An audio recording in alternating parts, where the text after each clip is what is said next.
live on your Twitch. I will let you know. We'll for sure know.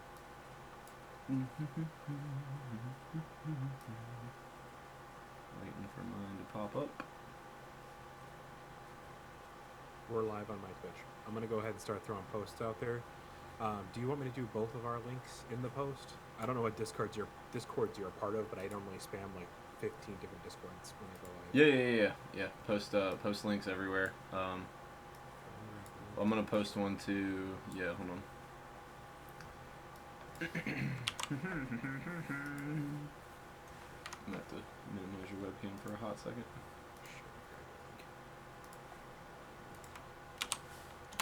I'm gonna post it in Cargos right now. Okay, I'll grab it from there. Where is it? This looks fucking sharp. Thanks, man.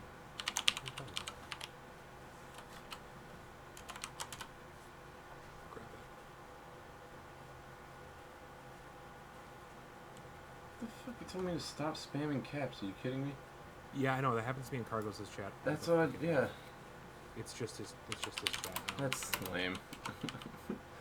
So stop spamming caps.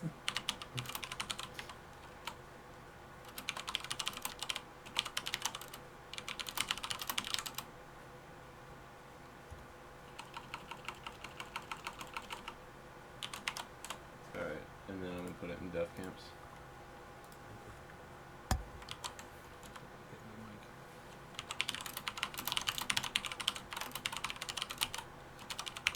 And now, back to you being in the full screen thing. Double checking. We should be good. Looks good. Looking tough, feeling tough. How is everyone doing? I see two people are in here right now. Howdy, everyone. Def Camp and Melderon. Def Camp and Melderon are there?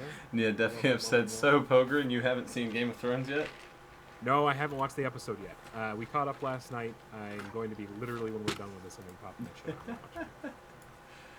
Oh, God. Links. I'm just finishing the posts everywhere. Yo, what's up, Benjamin? Welcome. Def, is that Def or is that Melderon talking to us right now? I'm assuming the episode was super good. Oh, it was from what he said. it was the best. Yes, that. Let me get really close to the mic. Oh, it's Mel. What's up, Mel? Oh, that's Grace? Okay, hey, what's up? Or Grace Leselk? I don't know how to say it. I'm sorry, I'm terrible at it. It was insane. Okay, but Mel, did you see Endgame yet? Not giving anyone any spoilers or anything, prefacing what I'm saying here. But what I want to know, because I saw the post saying that the Two Towers fight from Lord of the Rings was going to be nothing in comparison to the fight in this episode. Absolutely. But what I'm saying is, how does it match up to the Endgame fight? And you don't even have to, it's not even a spoiler. Everyone knows there's going to be a massive fight. I mean, come on. It's supposed to be the biggest fight that's ever happened, so. I don't know. I mean, I saw the Endgame one, and I'm telling you, like, that was, like, maybe not the biggest fight ever, but most certainly the most epic fight ever. In my opinion. But anyway. Yeah, definitely go see Endgame, like, real quick. That was, like, Real quick. I'm telling you, like, I'm not going to give anything away by what I'm saying. I'm just saying that, like, there has never been, nor will there be, a better movie, in my opinion. Okay, you want to get into this blue post we got here? Yeah, we definitely can get into this blue post right now. Let's dissect it. Let's dissect it paragraph by paragraph. I think that would be the best thing to do. Okay. And keep an eye on my thing and tell me if anything starts looking wonky. I don't know. I have both streams up on my screen. Yeah, now, so. it's hard for me to watch it all because I need a third monitor now. What's up, Vapier or Vapier? That name. Hogren's a little low. Okay, let's see if I can fix that real quick. I can also move my mic a little bit closer to my face too. That might help. Yeah, we'll see how that works first. If he's still low here in a little bit, just let me know and I'll turn my whole desktop audio up because I can just turn the YouTube sound down if I need to. But actually, can you hear the music? It's actually a little low. But I said I can't hear anything, but I'm not listening to your audio, so don't worry about it. You went from being like a million miles away from your mic to... Hello! Sorry, getting a little No too close there. music. All right. Let me get the music turned up just a little bit.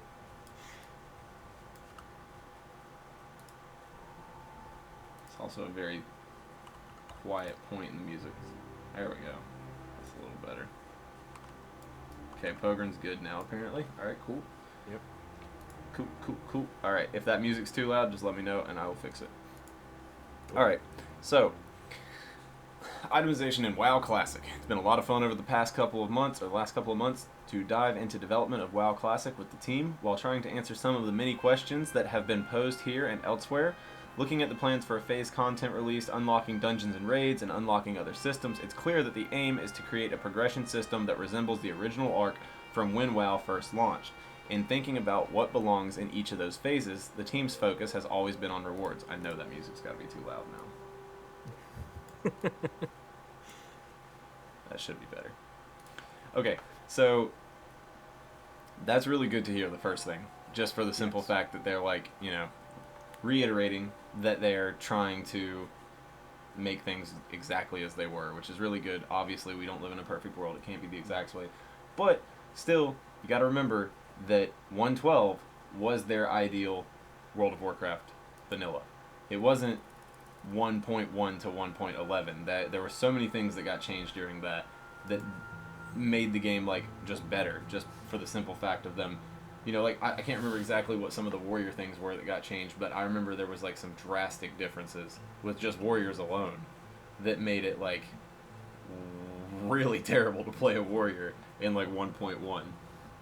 You couldn't even turn off your cloak and helmet in 1.1. If you had a shitty cloak, or if you just didn't want a cloak, too bad. Deal with it. That 1.12 allows for them to actually have that nice polished endgame version where most of the bugs they had been trying to fix had been fixed, at least partway. But I also feel like that paragraph leads up to a large but.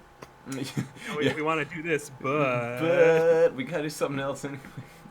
But let's see. Developers have scoured through vendor lists and treasure tables for items that were added in patches and then attached them to the stage content unlock plan. This means that if a new item was originally added to a dungeon's boss's loot table with an Encourage, you shouldn't expect it to appear in WoW Classic until Phase 5, which is the phase that contains Encourage content, which is obviously good. There's nothing wrong with that. I mean, that was actually when I made my pre-PvP best in slot guide. One of the items that I wanted to mention was the Helm of Executioner, but that doesn't come out till the AQ patch. So, unfortunately, I mean, that's second best. It's literally just a few steps below Lionheart Helm. So, sucks, but can't get it. And it's going to be... Go ahead. No, I was going to say is at least we know that it's coming in the 5th phase. Mm-hmm. So we're not getting complete itemization. We're getting some, if you will. If an item wasn't out originally when Onyxia and Molten Core were out, you don't have to worry about having that to off-balance that raid. Yeah. Or even off-balance the level, the gear progression up to that point. So it's kind of a itemization light beer version. Mm-hmm. Well, I mean, also though, they're just bringing out, they're doing, because I guess this is where it's the difference between content release and itemization, because with content release, it's not content in the sense of this is the content you're getting, but this is the sense of the items that come with that content. So yes, you are getting the content at that point or whatever, but they're bringing out the items in conjunction with it, which is good because you can't have all the overpowered things right at the beginning. I mean, I don't even know what would actually be super overpowered that came out in other content for 5-mans and stuff that came out with Encourage, because Helm of Executioner is not the best example. The only thing I can think of is the Nax blues that come out. Oh yeah. That's the only thing I can actually think of. Yeah. Later, it's much later, obviously. Mm-hmm. But that was literally there as a catch-up mechanic. Maybe some stuff to do with ZG.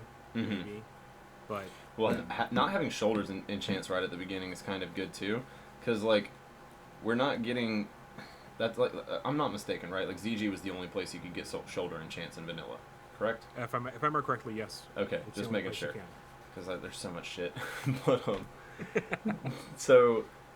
If we're wrong, let us know, please. Yeah. Please tell me if I'm just completely stupid. But no, I mean that's a big thing is that they did say they're giving us 16 debuff slots off rip, right? Yes. That's insane. Like, and on top of that, some of the values that we saw for Molten Core and whatnot, they were saying that, like, what they discovered was that private servers actually had the armor values tuned up too high, and Yep. that bosses were harder than they were at the beginning. So Yes. not only are the bosses going to be easier to kill just based on the simple fact of them existing, but now we're also getting 8 more debuff slots on them. I just feel like that's a little ridiculous. Just a little bit. I mean, people were doing like 25-minute speed runs of Molten Core on private servers, weren't they? Yes, they were. But the other thing is the gear stats in which we have might have also been tuned up a little bit. Mm-hmm. The fact that what was True, it like? true. It was you're like not experience. Well, experience being one of the things. I know it's been brought up a couple times at this point. Experience was, I think, 35% faster on private servers compared to what we actually have in Classic WoW. But when dealing with raids and stuff like that, I think a lot of the gear stats are going to be off. I don't think they're going to be exactly what we think they are. Yeah, that's true as well. I mean, it's got to be some of them. It's probably just some that like get changed at some point, because I'm sure that like private servers like missed some whenever they were doing their progressive itemization. I mean, most of the time they're going off of like TBC stuff, like either pre-patch for TBC Oh, or yeah. TBC. In some cases, Yeah. Oh my god, I almost forgot. I just almost completely blinked on it. But crap! I had a good point. It's all good. We'll just keep going with this. Along the way, we've seen many questions if we're also retracting steps of incremental changes to individual items and their stats that may have occurred throughout original WoW. Such a plan could be called progressive itemization. Here's an example of progressive itemization. The Tier 2 Warrior Helm of Wrath originally had Spirit and Agility on it, as well as critical strike chance. In patch 1.5, the helm's stat budget was changed to Stamina, Strength, and Defense, along with elemental resistances. Then in patch 1.7, the amount of defense on the helm was reduced. In patch 1.8, the 5-piece set bonus that included the helm was fixed to work with Whirlwind. And in 1.9, it got a better look with an art update. So that's like exactly what I was saying about it being the final version, 1.12 is, because you don't want that all to happen again. Like, that was bad. Like, why would you ever put Spirit on a freaking warrior tanking helmet?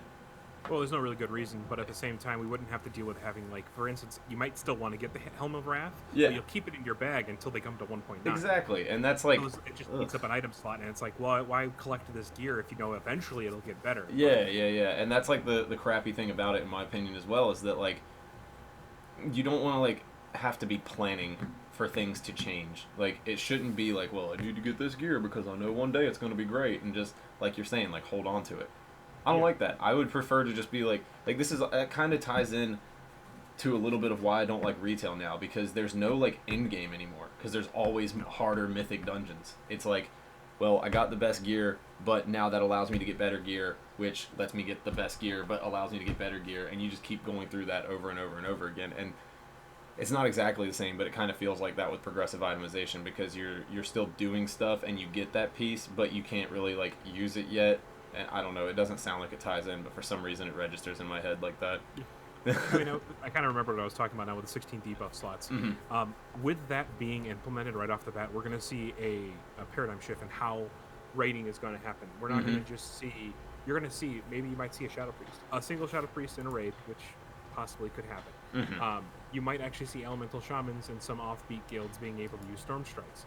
You'll be able to see Warlocks being able to pick up their game a little bit and actually pulling higher DPS. Warriors as well, depending on what debuff slot they get to use, and same with Feral Druids. So it allows for more class combinations, and I know I was looking at a bunch of videos from Tips and a couple of WoW curators, S-Fan, about what the perfect guild lineup would be. Or, sorry, raid lineup. Raid composition, yeah. Raid composition. And almost every single shaman was a healer. Almost every... there was only, like, 2 warlocks per raid. And I'm just like, well, those warlocks are only there to do, like, summons and then occasionally nightfall procs if they can. If not, they're I think it's the cursing. Maybe that's mages. I don't remember, but they're there for their utility versus... They're there for utility versus actually being used for DPS. Yeah. Well, they, like, spam Shadow Bolt because they can't put up dots. No. But exactly. I like that the 16 debuff slot thing is happening, because it's going to make the game feel a little more fresh. Yeah, maybe some of the bosses will be easier, but, like, still, it's just going to be the same game, but the meta's going to shift. Like, all the stuff that we've been theorizing and crafting and everything, it'll still be there, but there will just be key little differences here and there. And like you said, like, raid composition is going to be completely different. Now, prefacing everything I say about raiding, I've done it. I enjoy it to a degree, but I ultimately do not give a single crap about it. Like, the only reason, PvP. yeah, the only reason I want to raid is just to get gear to PvP. That doesn't mean that like once I can PvP and get rewards from PvP that I'm just gonna stop raiding. But like, am I gonna like prioritize raiding? No. And especially like when I push for rank 14, I'm gonna be sitting there like constantly like grinding my freaking face off, and I'm not gonna have time for raiding. But anyway, Well, I mean, even because we can kind of talk about this a little bit since we're talking about your plans. I mean, I'm looking forward to the world PvP aspect, but we can talk about with this kind of this itemization that I even kind of starting to get into, the fact that we're planning on going the 1.12 route. It puts a little bit more emphasis on the rank 14 as a need for top gear. Definitely. So I could see certain guilds, like a method guild, or maybe even. Let me go ahead. No, I was gonna say we can see like a method guild, something like that, that's trying their hardest to be the top guild, trying to get at least maybe 1 to 2 people or even 3 of their top DPS rank 14 at some point. So they'll literally juggle it between the 3 of them, so that way they can get their rank 14 gear rewards. And I can say we're definitely going to see that. And I know I was watching somebody else's stream, and I had made that comment, and someone's like, "You're going to expect people to grind 14 hours a day?" And I'm like, "Oh yeah, I am planning on seeing that, because you're going to end up seeing people wanting to do the top DPS they possibly can." Yeah, and like people don't realize that like just because it's not like foreseeable. Did we just get rated? What? I got 20 viewers on Twitch right now. Oh, nice. Hello, everyone. Hello. But yeah, like it just like a lot of people don't realize that just because they don't see the possibility of doing something like, oh, how could someone sit there and grind for 14, 16 hours a day? Like, because, but you may not be able to do that, but other people might move stuff around in their life to do it, because you underestimate the importance of doing certain things like that. Like for me, World of Warcraft Classic is unfinished business. Like, I didn't get rank 14 back then. I want it now. I'm not gonna like sit around and like beat around the bush and just like throw away this one chance to do it the best way possible. You know what I'm saying? Yeah. Because exactly. like you could go do it on private servers, but private servers have always felt like, you know, they're obviously like they're off brand. It's practice. It's not practice. Yeah, and it's just not real. Like I could sit there and do a million things on private servers, and it just ultimately would never really matter, and I know that character's just going to disappear one day, so why do I want to dump all that time and effort into doing something like rank 14 and have a chance of losing everything you've Yeah, it could literally, like, I could literally get rank 14 and then the next day be like, oh, well, we got a cease and desist letter, we're shutting down, bye, dude. Rip. But let's finish the rest of this blue post. So I got people right now. Somebody talking. Sorry. Just okay, go for it. I got somebody saying that private server is definitely practice for them, and that's exactly correct. That's what we were just talking about. But also, somebody brought up the idea of we don't know what realm population will be like, and realm population will play heavily into the rank 14 grind. Oh yeah, for sure. Especially if we don't have cross realm. But go ahead. Sorry, I just want to go ahead. No. Yeah. We'll finish this real quick, and then we'll just go into a bunch of the cross realm stuff too. Okay, so let's see. Of course, when new items are added to loot tables, you're generally seeing a deliberate effort to provide catch-up gear and/or provide new goals for players who had exhausted an existing reward structure. For example, in original WoW, items were added to give players a way to quickly prepare for Encourage without having to spend months in Molten Core and Blackwing Lair, which is obviously good. That's what you want. You want catch-up mechanics. The changing of existing items and patches often illustrated the original design team responding to how players played the game. Their primary goal at the time was to make rewards more relevant and exciting. Developers realizing that Spirit probably wasn't an ideal stat for a warrior raid set helm was an example of this sort of change. Many class abilities, talents involved similarly. For examples, going into patch 1.8, the game designers determined that Moonkin form would be more compelling 31 point balanced druid talent than the original selection of Hurricane.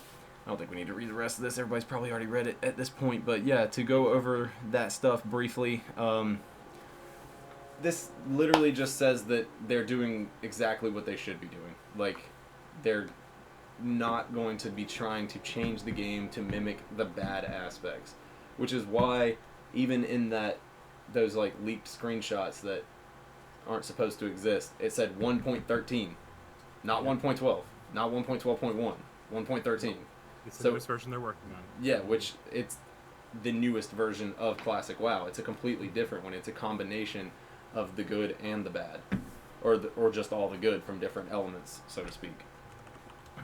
But to touch on what you were saying about the what was it? The last thing you said, the rank 14 weapons. Yes. Or no, what was the person that in your chat said? What'd they say? Oh, specifically it was realm population, but they were thinking more Yes. along the lines of BR1 slots, which I'm not sure what BR1 slots might be. At the top of my head, at least Me right now. I'm a neither. little tired. I know what do you BR1 mean? is in Halo 2. No, but as far as like cross realm goes, like let's talk about cross realm PvP. I mean, this is a very like weird subject. Oh, for bracket me. 1 slots. Oh, yeah. Oh, now I remember what I was gonna say. So, whenever like with the realm population increasing and whatnot, correct me if I'm wrong, but in Classic, the amount of people that could get High Warlord or Grand Marshal in a week was based on the population. The minimum What I was, think this guy's talking yeah, about. the minimum was 1, and then I can't remember the exact numbers on it, but say, for lack of better term, say that you had 3,000 people on your server, maybe it went up to 2 could get it per week on each faction. And then like if you had like 4,000, then maybe 4 or 3 people could get it per week on each faction. Okay.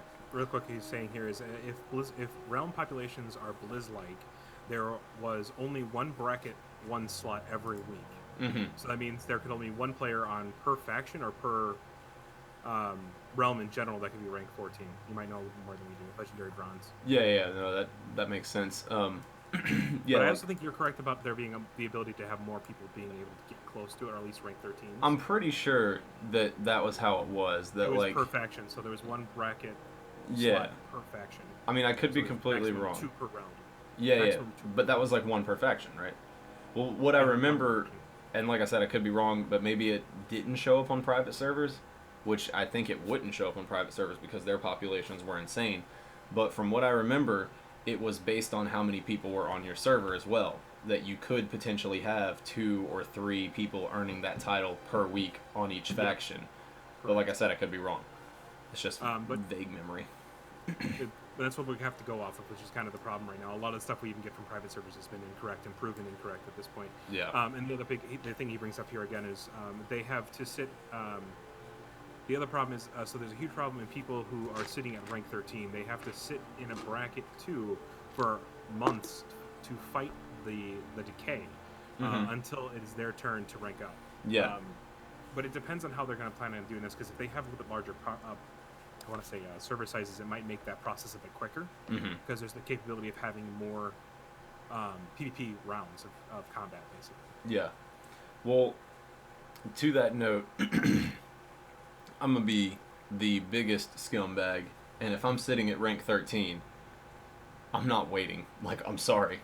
Like, I'm going to grind as hard as I can, and, but it's not your turn. Beat me on honor then. Like, beat me, and then you can have it. Like, if I'm going to earn it, I'm going to earn it. I don't care. But, Full like, poop sock. yeah, full Pissing in poop sock. bottles. Full poop sock, pissing in bottles. Hashtag poop sock gang. That's what it is, dude. There better be a guild out there called Poop Sock Gang. Dude, I might do that. That sounds good.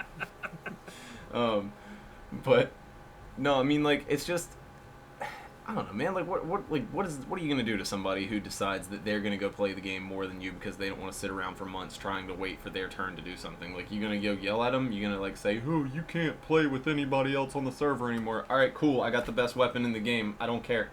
Like, get mad at me. I can go raid with my friends who don't give a shit that I did that. Wiznips, or Mr.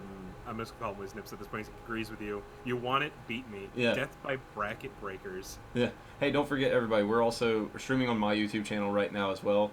Throw a link real quick. Yeah, throw Pogren a follow or a subscribe on YouTube. Throw me a follow on Twitch. We got everything at the bottom. Literally, our names are just like they That's are on Atticus's both things. channel. So just throw those in your search bar or whatever and find it. We're some up and coming content creators. But you guys want to talk about speedruns? Atticus has got that shit down on lock. He also made a really good BIS for Warrior. Pre-PV penis. Pre-PvP penis. There we go. I can't even read it. Best in slot. Best in slot dick. Okay, this is getting weird. But I threw both those links up for you guys there if you want to go ahead and follow us. This will probably not be the best time to plug that we're the sister stream to everybody else. we are the sister stream. It's okay. Yeah, we are the Yeah. So for anyone watching, for future reference, we're gonna be doing this on Thursday Hey, nights. buddy, usually. you just hit 600 subs on YouTube right What? now. Who did? Yeah. Me? You did. Yeah, you have 600 subs now. Oh my! Thank you guys. You Where's guys that are BIS awesome. list? There it is. There we go. Control. You guys are spoiling me over here. Use the link to that BIS. There you go. Thank you, sir. Oh my lord. But My Lanta. yeah, make sure you throw Pogren some follows too, because he definitely puts in the work. I do a lot of quizzes. I'm not going to be doing any. You put more videos out than me, that's for sure. Well, most of my videos are my streams at this point. I normally throw them up as VODs so people can go back and watch them. But, yeah, I feel you. I mean, this one will be on my channel as a VOD as well. Yeah, I'm at exactly 600 subscribers now. You guys are awesome. Thank you. Get that sweet number. Sweet numbers. Okay, so let's talk about the cross-realm PvP. I brought that up for a half a second. Yeah. Oh, nope, get out of here. Anyway, so cross-realm PvP, this is like one of those weird subjects for me because it's not that I don't like it by any means. It's not that I 100% for it or 100% against it, because there are benefits to both. If there is no cross-realm PvP, you might get stuck waiting longer for queues, which can drastically impact your chances of getting, you know, a title or whatever, like a rank 14 or something like that. I mean, because when you have like battlegrounds that you can consistently queue for and it's like non-stop popping as soon as they go off, then you know you can get a consistent amount of honor, and then it comes down to who's playing better and who's staying alive more in those battlegrounds, as opposed to, well, I've got to wait 15 minutes before my next battleground. Let's hope that I can find some people to kill to keep my honor kills rolling in, as opposed to like, well, what if I find, you know, 5 people, but then little Timmy Thick over there finds 20 people. Little Timmy Thick's going to get the same battleground pop where I'm going to get less honorable kills, and it's just annoying. Like, it just creates inconsistency. It's not that it's something that I would not want to happen, because it just creates more competition, but at the same time, that's like the downside to it, the pro and con.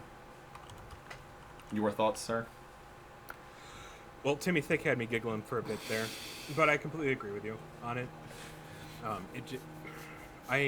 So my cross-realm PvP thing is, yeah, I've told you this before. It's just because I don't like it because of the negative aspects it could bring. Mm-hmm. But if they have it set to like battle groups, for instance, I think the battle groups could definitely help. Instead of doing like every realm is in on PvP, it's a battle group specific. Because then you also have some battle group pride, you know, all that stuff. So. And then you could also, like, they don't have to just go crazy on it. They could be like, all right, well, this battle group's just going to consist of these 2 servers.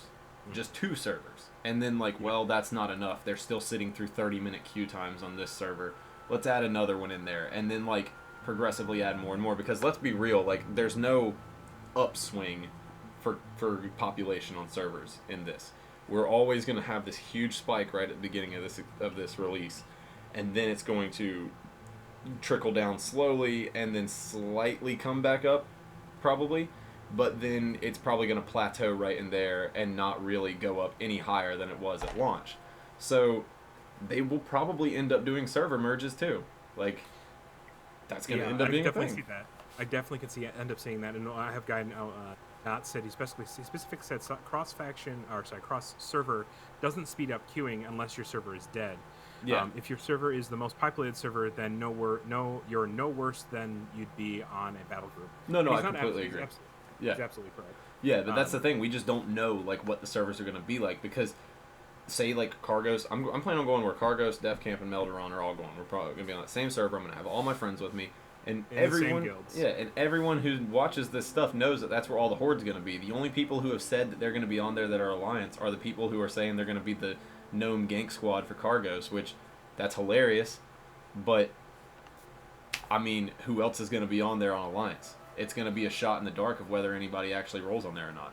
Which a lot of big streamers end up bringing that to the table.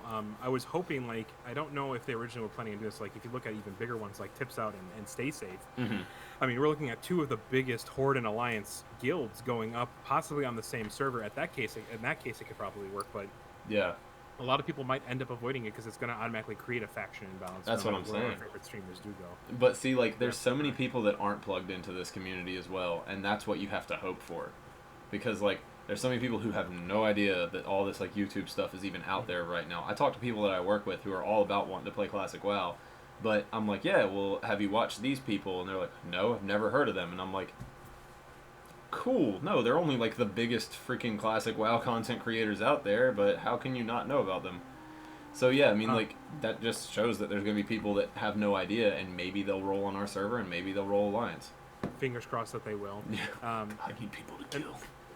But the other thing is we could see people switching sides. Let's say you have somebody coming from retail WoW going, I love how I can play my character the way I can, and be like, I don't really like how the Horde characters work. I don't like the Horde city layouts. I'm confused by it all. I'll go to the Alliance, because the Alliance hasn't changed nearly as much. I mean, like, look at Ironforge. It's the exact same. Yeah. I'm going to grab a drink real quick if you want to go ahead and read more in the blue post. Yeah, you're good. Sorry. Yeah, you're fine. But look at them freaking pajama pants. But yeah, my thoughts on the cross-realm thing, like the other, like, the pro to it not being cross-realm is that you're gonna get like a lot more immersion. This is kind of like what I taught. I can't remember if I did it on someone's stream or not, but the immersion that I like about World PvP is like that, you know, you start to know these people. And by the way, if y'all are talking in Pogren's chat, I can't see you. I'm only watching my YouTube chat right now. But you start to recognize these certain people that you see out in the world. And the more you see them, the more you like hate them if they're the opposing faction. Or like maybe there's a guy that was, you know, ninjaing some stuff, and he's on your faction, and you see him out there and he's dealing with 2 or 3 people, and you could easily jump in and save the day, but you're just like, you know what? Nah, Timmy Thick was stealing stuff earlier in that dungeon I was in. Timmy Thick can die. And then and then you let him die and you go clean it up or something. But see, like with the not having cross realm, you might see the same people in your BGs or whatever. Or like on the opposing faction, you might see people that you see out in the world all the time in your BGs, and then in my opinion, cross realm, I don't know, like it's still up in the air. I'm gonna be happy either way, but I'm gonna be sad either way too. So it's kind of like it's a punch in the gut no matter what we get. Yeah, but it's still fine. Like, it's not the worst thing ever. I'm not really worried about it. By the way, has anyone seen ClassicWow.live? Anyway, if y'all haven't seen this yet, go over to ClassicWow.live. This is actually a website that, Cargos and DefCamp and Melderon are collaborating on with a lot of different people and whatnot. And they've put together basically a one-stop shop for all your Classic WoW resources and whatnot. I just figured I'd plug that real quick because they do so good promoting everything that we do. You'll also be able to find our streams there eventually, I do believe. Yeah, we will. Melderon, if you guys are listening.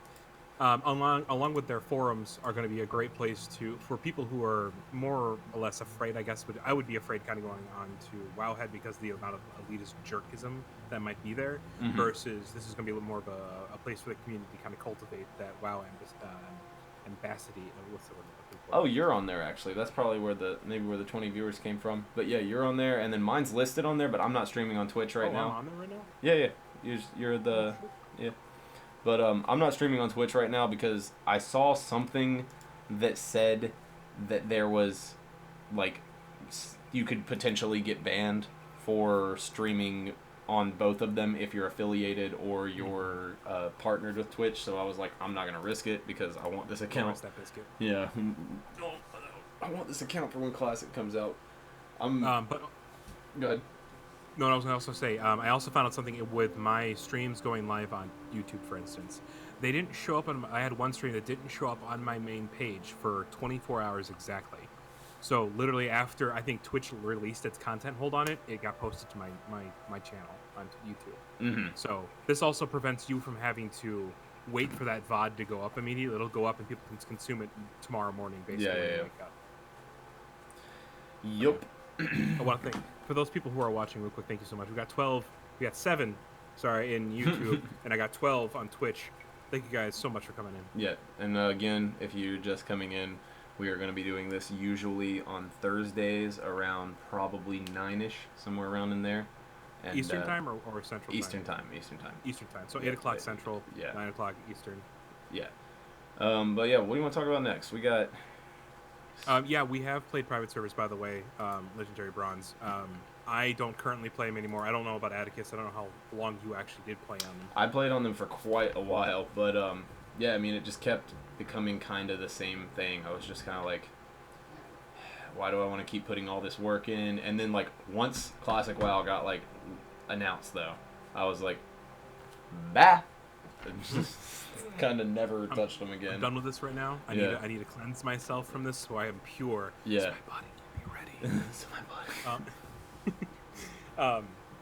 I was always kind of on the fence with it. I played on K3. I got to level 40 on a gnome warlock because we decided to troll the Alliance's gnomes. I absolutely hate gnomes in real life, so I felt dirty playing that by myself. I'm like, I can't play this gnome anymore. I need to switch off to something else, and I got to level 20. What do you mean I hate gnomes in real life? That sounds like hate speech, my dude. Sorry. I mean gnomes in World of Warcraft, not IRL. Nothing against people who are of shorter status. Hey, what's up, Leonard? And yeah, how was Game of Thrones, dude? I heard it was a good episode, and we're doing good. And it's all good that you're late. I'm glad you're here. I figured we'd get more people in as Game of Thrones stopped airing. I don't even know what time it comes on. I don't watch that show. I need to because everybody yells at me. 25 minutes prior to you getting here. Oh, okay, cool. Yeah, so it's probably on. Yeah, so, it's all good. It's all good. But yeah, let's talk about. I am not planning on going hardcore. Atticus is planning on going full poop sock. I am going hashtag a poop sock gang. Poop sock gang, poop sock gang, poop sock gang, poop sock. Wiznips, why have you never watched Game of Thrones? And Atticus, why haven't you watched it? Because I am a terrible human being. So you got better things to do. No, it's not even that. Like, I mean, maybe I guess that's what it is, because I don't even get time to sit down to do anything myself, man. I'm, like, working up constantly. Like, this is why it took so long for us to get this started. I had to get all this stuff set up, and I still haven't made a video because all my free time was going towards this. But I'm working on a video now, so we're good. But, no, let's talk about our release day plans. So okay, release day plans. Go right ahead. Okay, so when I first started working at the place that I'm working at now, because I've only been there since October, but I told my boss, I was like, look, John, I gotta let you know that there's this game coming out this summer. It will never happen again. This is the one time in the history of the universe that this event of this capacity will occur. So when that comes out, I gotta take 2 weeks off. And he's like, you just want to nerd out for 2 weeks. It's cool. I got you. And I'm like, thank you, sir. You are God. But anyway, so I've had this planned for as long as I've been working there. My plan is to, and this is like where I start to get super no life over the top, but I've already literally put together a diet that is 100% geared towards brain function. Like everything that I could possibly eat that can help me like think better.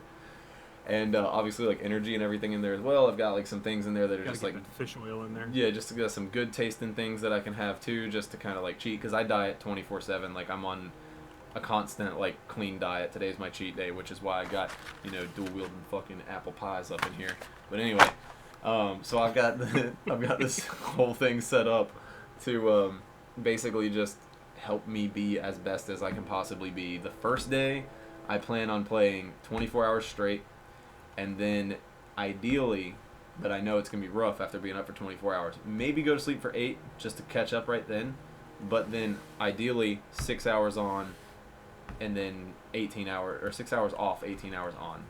And then, back and forth, like, alternating like that. So I'm just constantly, like, sleep for just enough, play, and then, like, not that I'm going to do this, but it could be beneficial to have someone play for 2 hours so you're only taking 4 hours off. So if anybody out there doesn't stream and would like to do that, I'm not going to tell on you because I understand that the struggle is real.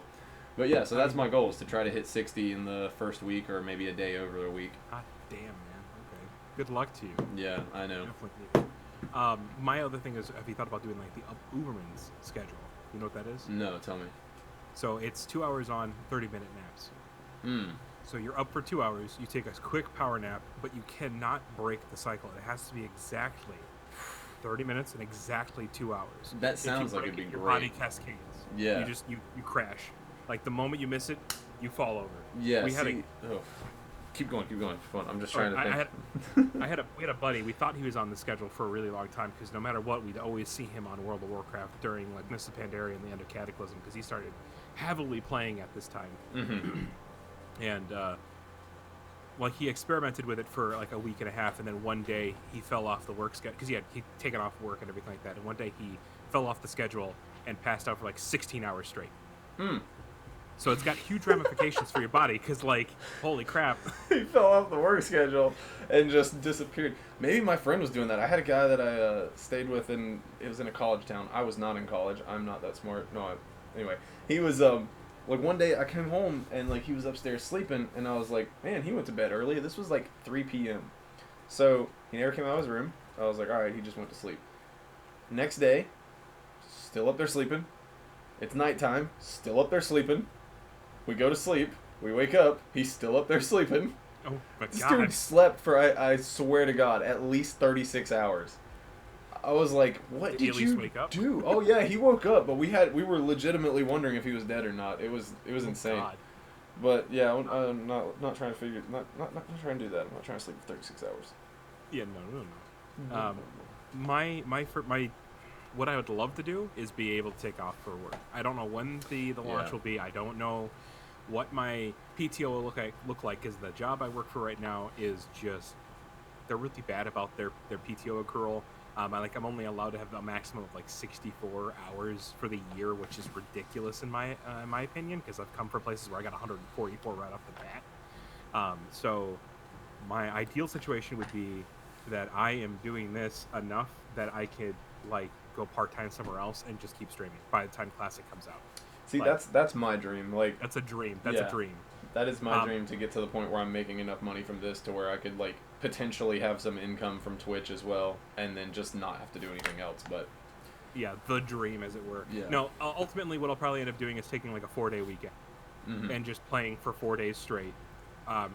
Just eating horribly. Well, I probably won't be eating horribly. I'm planning on eating a lot more salads and stuff like that. Stuff that's going to keep me. if I'm ahead of you, dude, I'll just Happy. mob tag you. Thank you. I'll be sitting there all like laggy, like falling asleep at the keyboard. Just tag that mob. What mob? That one. That's a Oh god, he warlock. grabbed the. It's a warlock. No, I would expect probably for myself to be level 60 within the first 3 weeks. Yeah. I'm not gonna be pushing it any closer to that. I don't know how much time I'll have to do it. I'll definitely be streaming it on Wednesdays when I normally stream. If I get chances for bonus streams, hell, we might even do one of these where we're playing the game together. Yeah. Who knows? Yeah, I mean, if we're gonna keep up with Goodnight Azeroth as well, like, into it, I'm telling you, like, it's gonna be just me and him sitting here with nothing else in the background but me playing. Because we better look sweaty, Yep. disheveled, and gross. Sweaty. Just like, Yeah, literally there yet? just Like, exactly hitting like your head. that which has no life from South Park. He's just sitting here like knocks a Dorito off his shirt. Gotta get, like, down God. here. Oh, thank you for the sub, buddy. Yes. Okay, so yeah, plans after the first week though for me, I mean, and a lot of people are gonna say like, you know, well, you don't need to hit 60, nothing, like you should be doing like X amount of dungeons leading up to 60. It's like, yeah, you can do that and get some gear for your, like, you know, some of your pre-raid bis or whatever from certain dungeons beforehand, but like, that's just gonna slow you down from hitting 60, and still they're like, well, what's the point of being 60? You're just gonna be running these dungeons again, but I'll be like stronger, and I'll be able to go back and help my friends out, and huge thing for me, anxiety. You will hear me talk about that a lot, because I have anxiety. But, I'm right there with you, buddy. the anxiety of just, like, knowing that, like, I've got more to do, that annoys me. Like, I want to, like, just get it all done, and just, like, Completionist. yeah, like, I don't want to, like, have to sit there and, like, wait, and wait, and wait, like, and just think, like, but I could be hitting 60 right now, or, you know, just not having, like, just having something off my plate. That's good for me. But yeah. And then after that, though, basically, I guess my big plan is just to get pre-raid best in slot gear, do raiding, get the pre-PvP best in slot gear like the guide I put out, and then after that, just go ham bone on PvP and just, well, like, I think that, like, most of my PvP is going to be kind of passive until I start getting close to like rank 10ish around there, and then it's gonna shift from like, okay, I was PvPing for about 3 to 4 to 6 hours a day or whatever, and then it's gonna start going like, all right, it's time to like take some time off work and really start pushing, because after I get that close, I'm probably like, I know when my last push, it'll be winter here, which is like slow season. I'm gonna take a month off of work and push for rank 14, an entire month of playing nothing but 16 to 20 hours a day. That's gonna be intense, bro. What's up, Kyle? How you doing, my dude? Good to see you in her.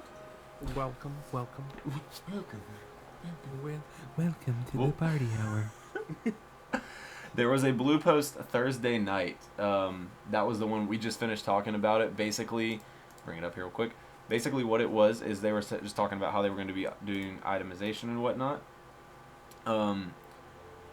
It's essentially just they're going to go with the 1.12 versions of the items, which is really good. Also, to bring that back, yes, that makes the rank 14 ones so good, and makes me want rank 14 so much more, because like, where is there to go from there? Maybe there's an incremental upgrade from Nax at that point, maybe, but like, I don't care at that point.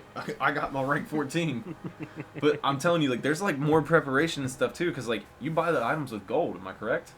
Like, all the PvP gear you just buy with gold in vanilla. I'm not wrong. Once it's unlocked, I do believe. Yeah, anybody else want to correct this? I wasn't sure if they actually had honor. It's just been so long. I don't think it's like that. Yeah. No, you buy it with gold. But anyway, you gotta like have a bunch of gold ready to go, because once you hit rank 14, yeah, you hold it for that week. But like, what if you have to get like 300 gold worth of stuff, and you're like, okay, well now I've got the rank, and I'm just gotta sit here and farm all day? Because I mean, you gotta get like 2 one-handed weapons with whatever race specialization you have.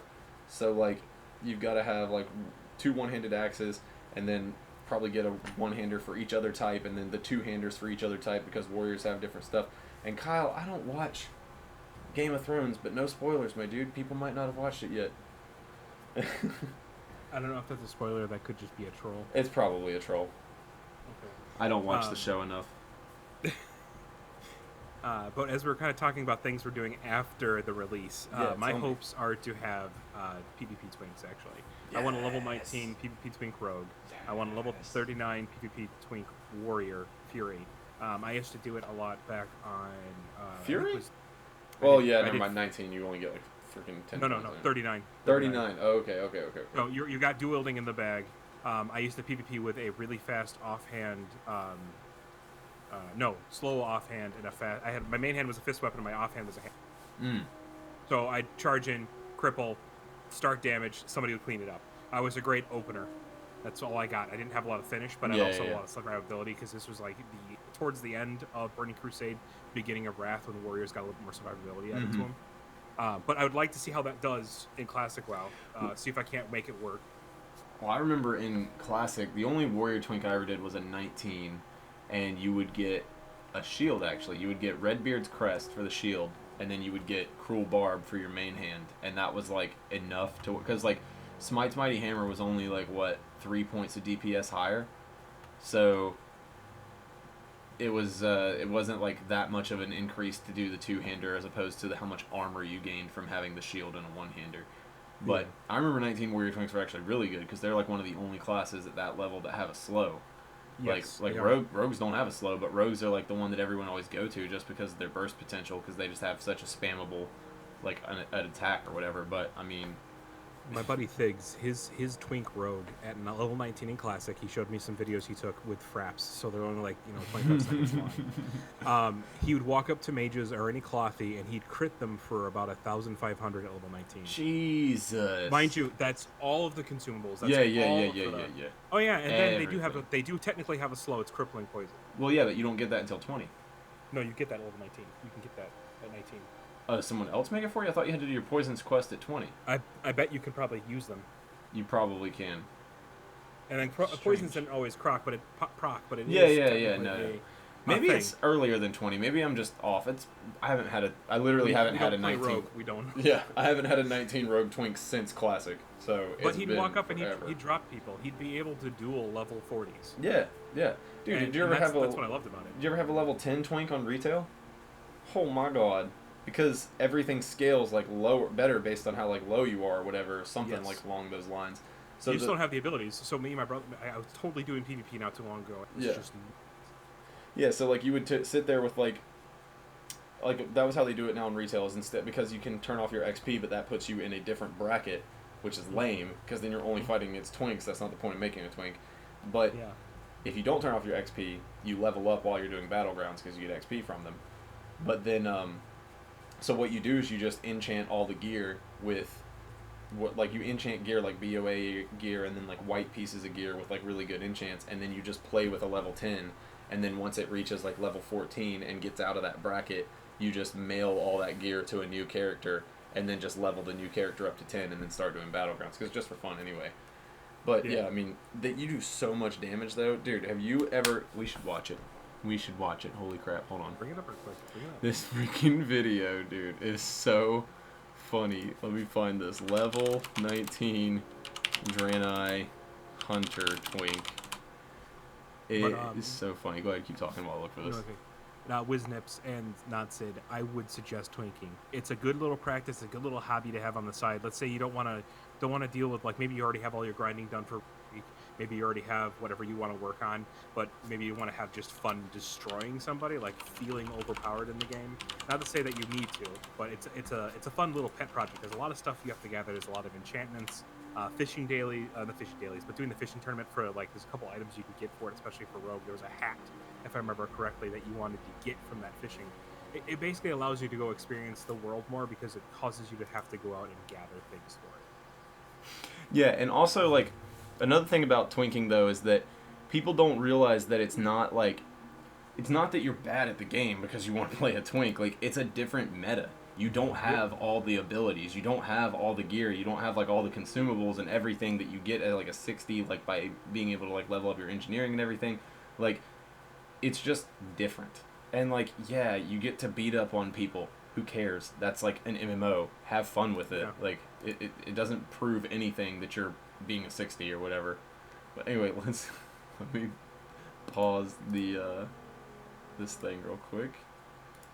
And now this dude is so freaking hilarious. It's very bad quality, so you have to bear with me. But basically what he's doing is he's a level 10 hunter, and as long as you're in front of him, he's dodge capped. You cannot hit him. This is ridiculous stuff. That kind of falls into that gray zone of whether or not that's... solo time. The question is whether or not that's an exploit or not. It's not, because he just stacked agility and everything. Oh damn! But was this BC or when was this? Was BC because it's a Draenei, but yeah, it was like I think it was like early BC. But oh my god, dude! Like whoever made this video, the guy is just, I mean, it's like troll and childish, but.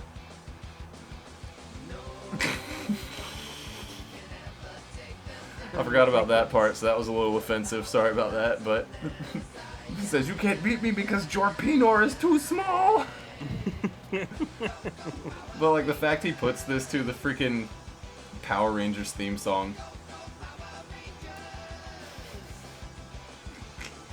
But anyway, there's this point where he just gets into the corner and you can't get behind him, so there's just people standing in front of him. Can't hit him. Non-stop. It's beautiful. No death. Never will. Never will die. Can't stop, won't stop. Small Pinor. You have a small Pinor. Anyway, yeah, I want to do some fun stuff like that. Like, I'm definitely going to be like hardcore and everything, but there's only so much you can do it in game. Like, and I'm not planning on having like a bunch of different classes, like different characters and everything. Like, if I make an alt that I want to level to 60, it's just going to be a shaman. It's not going to be. I'm not going to do anything else. I don't want to play rogue. I'm so sick of looking at rogues, but I know enough about rogues to where like I can do guides for them and stuff. But like, I don't want to play rogue anymore. I'm so beyond the whole like I'm a squishy leathery person. Like screw that. Plate or mail or GTFO. I've always been curious by paladins and watching them PvP because I have a feeling we're going to see a resurgence of far once dead ideals coming back. The idea of like shamans being able to DPS in raids, the idea of even paladins being able to DPS and raids, boomkins, all this stuff. I think we're going to see a lot of people who are going to put a lot of time and effort into these builds and stuff like that for that. I think it could be beneficial because I think there's a lot of nooks and crannies that are still, the juicy bits are still there. We just got to dig for them a little bit. You got to suck all the marrow out of all the bones. Well, yeah, and just like what was his name?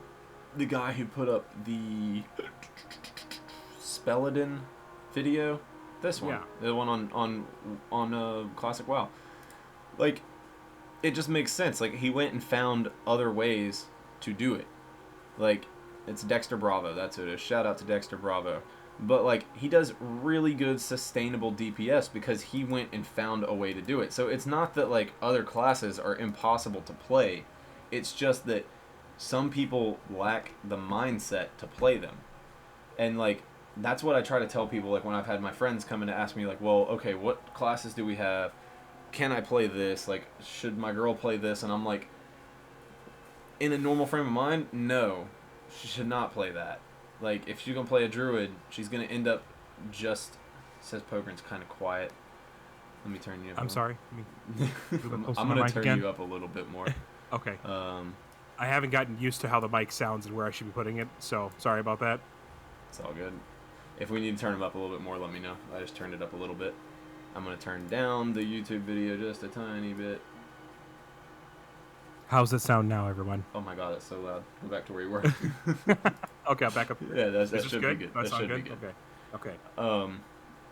But yeah, like I was like saying, I'm trying to tell them, like, you know, if you're going to play a druid and you're only going to take it at face value, you're not going to be that effective as at one single thing. You're going to be more like support, doing different things and like throwing out heals here, but then innervate there, and then, well, you don't really need to be throwing any more hots right now because you can't be spending too much mana, so maybe switch to cat form and DPS a little bit, like just random things like that. But then, if you go and look at it from different ways, like, who is it? The I can't remember his name. Shado?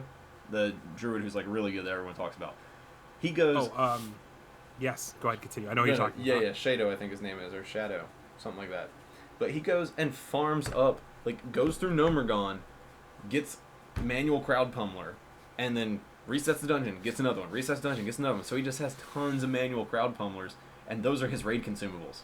Like, he takes the time to go farm some obscure freaking item out of nowhere that nobody cares about, that nobody even thinks twice about, but because he does that, he is an effective DPS.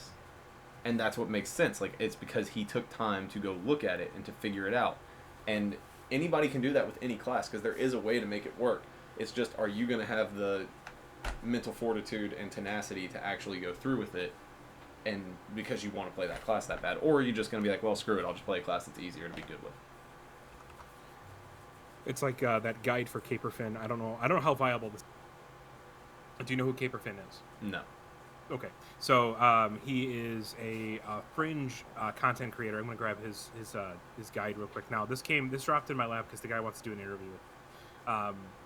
And he seems like a really legit guy. He knows a lot of small details when it comes to World of Warcraft. Mm-hmm. And he did a guide on, get this, shaman tanking.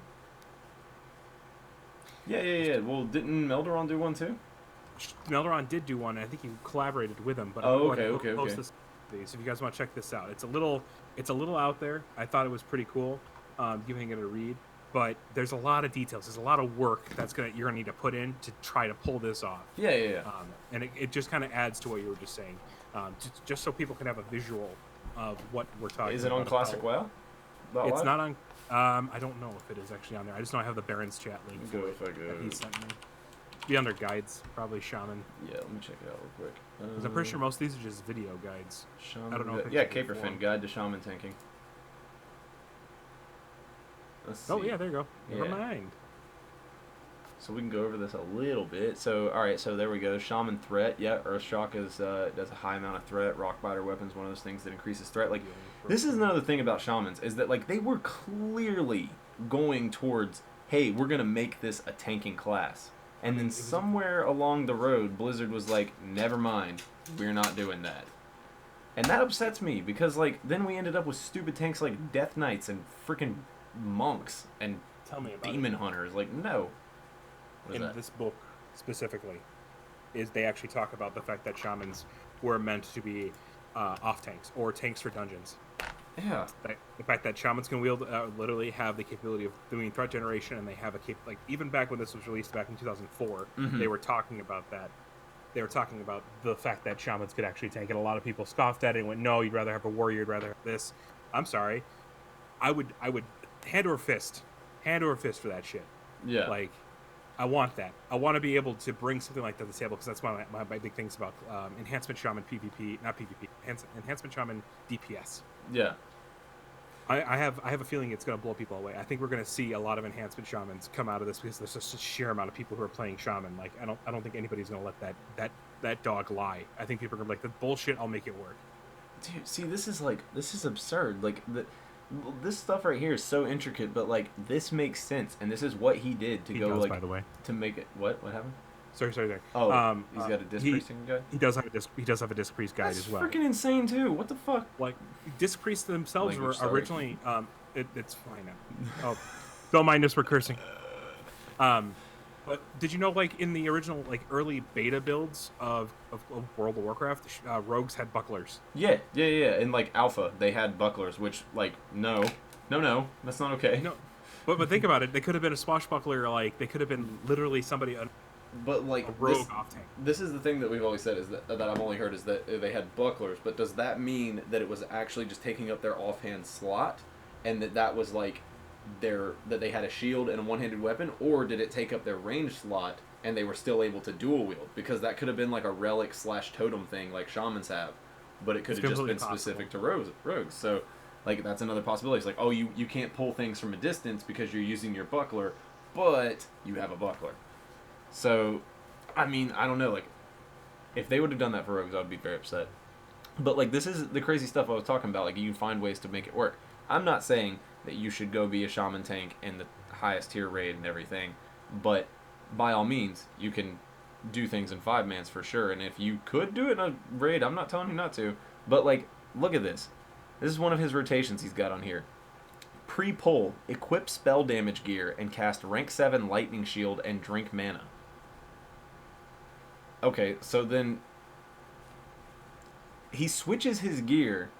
Like, okay, so pulling, cast rank 10 lightning bolt. While the bolt travels, equip tanking gear.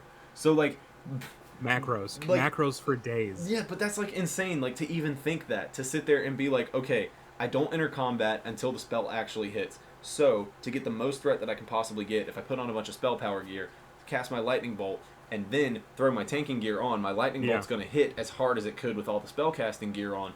But then I'm going to be ready to tank damage. Like, that's like out of the box, like next level thinking. So bravo to Caper Finn for putting this together on that point alone. Like that shows me enough to know that the dude knows what he's talking about if he's thinking that far ahead. Totally, and we need to see more of this content come out. And by the way, Gamer, I do believe that our gaming, that they are going to have. I think the levels in which we see on private servers compared to what we'll actually see in classic WoW is going to be completely skewed. I know a lot of people are like classic server, private servers. They have the stats. I'm going to say this have been wrong and proven wrong. Mm-hmm. The amount of players on there is a small percentage of what the classic WoW community actually will be. The way the which the classes are just the dispersion between faction and actual. Sorry, where am I going? The faction. The division of classes per faction. There we go. It's all off compared to what we actually know.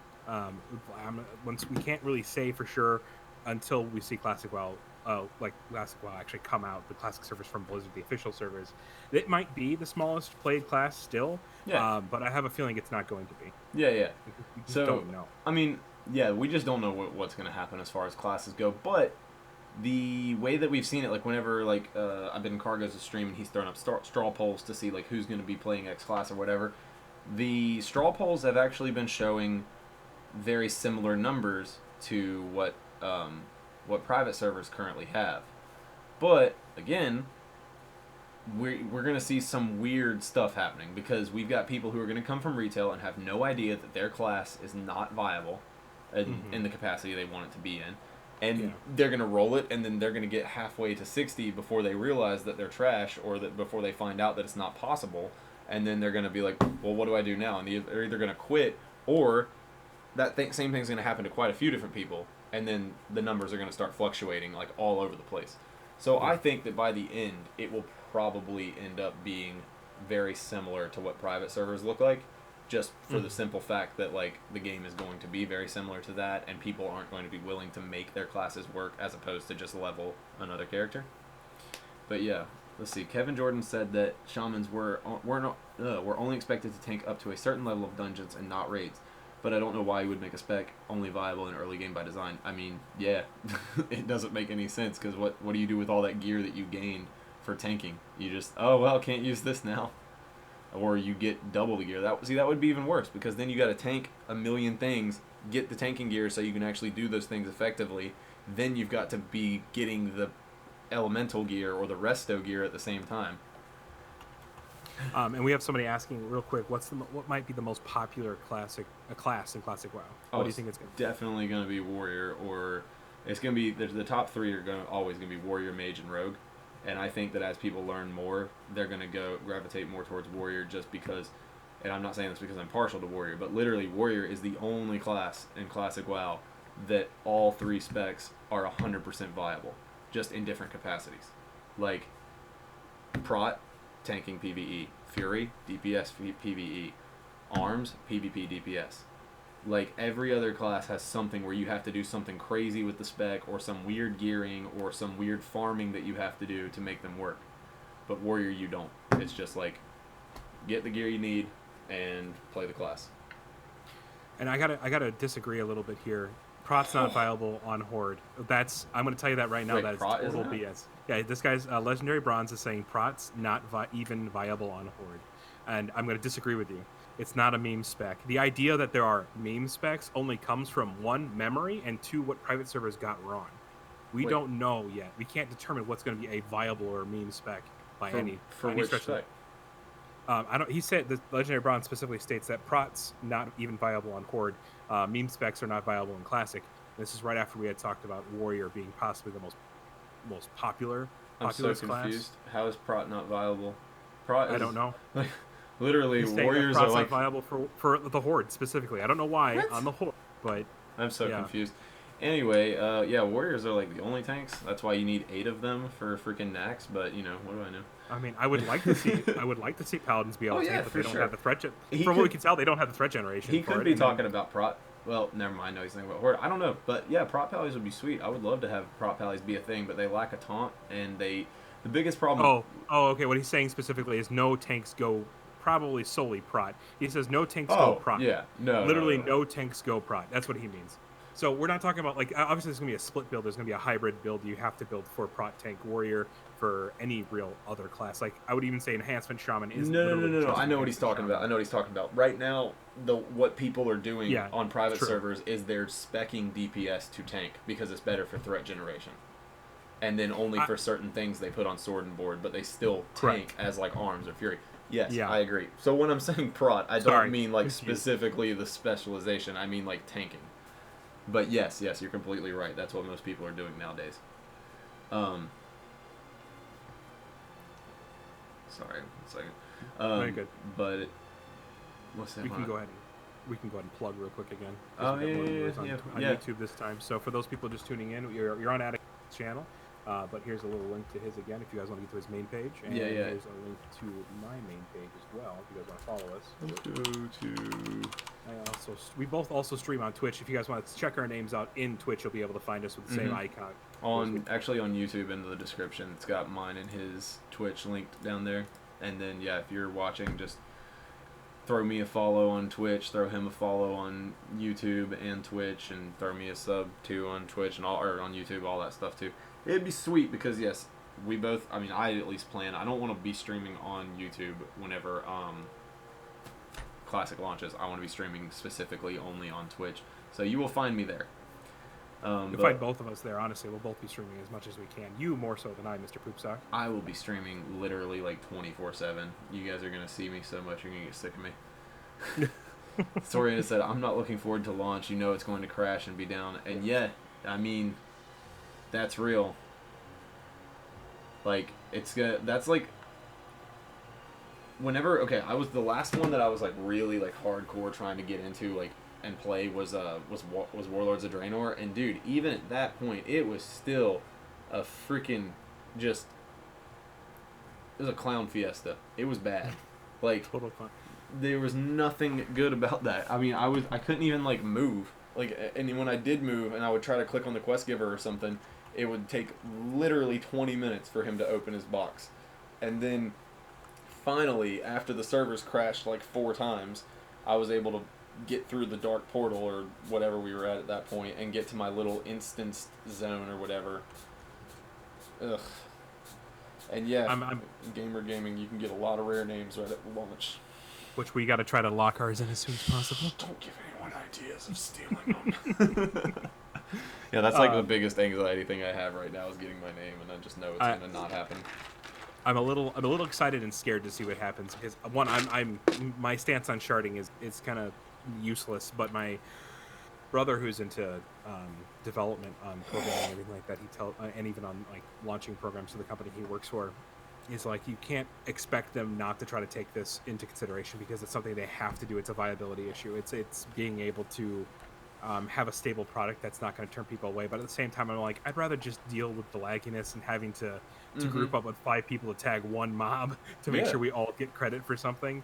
I don't want sharding because it's going to create the same issue that's going to happen right at the beginning, just in the Barrens. Or, well, it's not going to be as hard for the Horde, I think. If they have to implement sharding, the Barrens is spread out enough that it'll make it easier. You have 2 places you can go right away, which is you can run over to Ratchet, and you can run over to Crossroads. You have 2 places you can go versus you can basically go as the Alliance. You end up in Lochmodan, which is small. You end up in Teldrassil, or you end up in Westfall.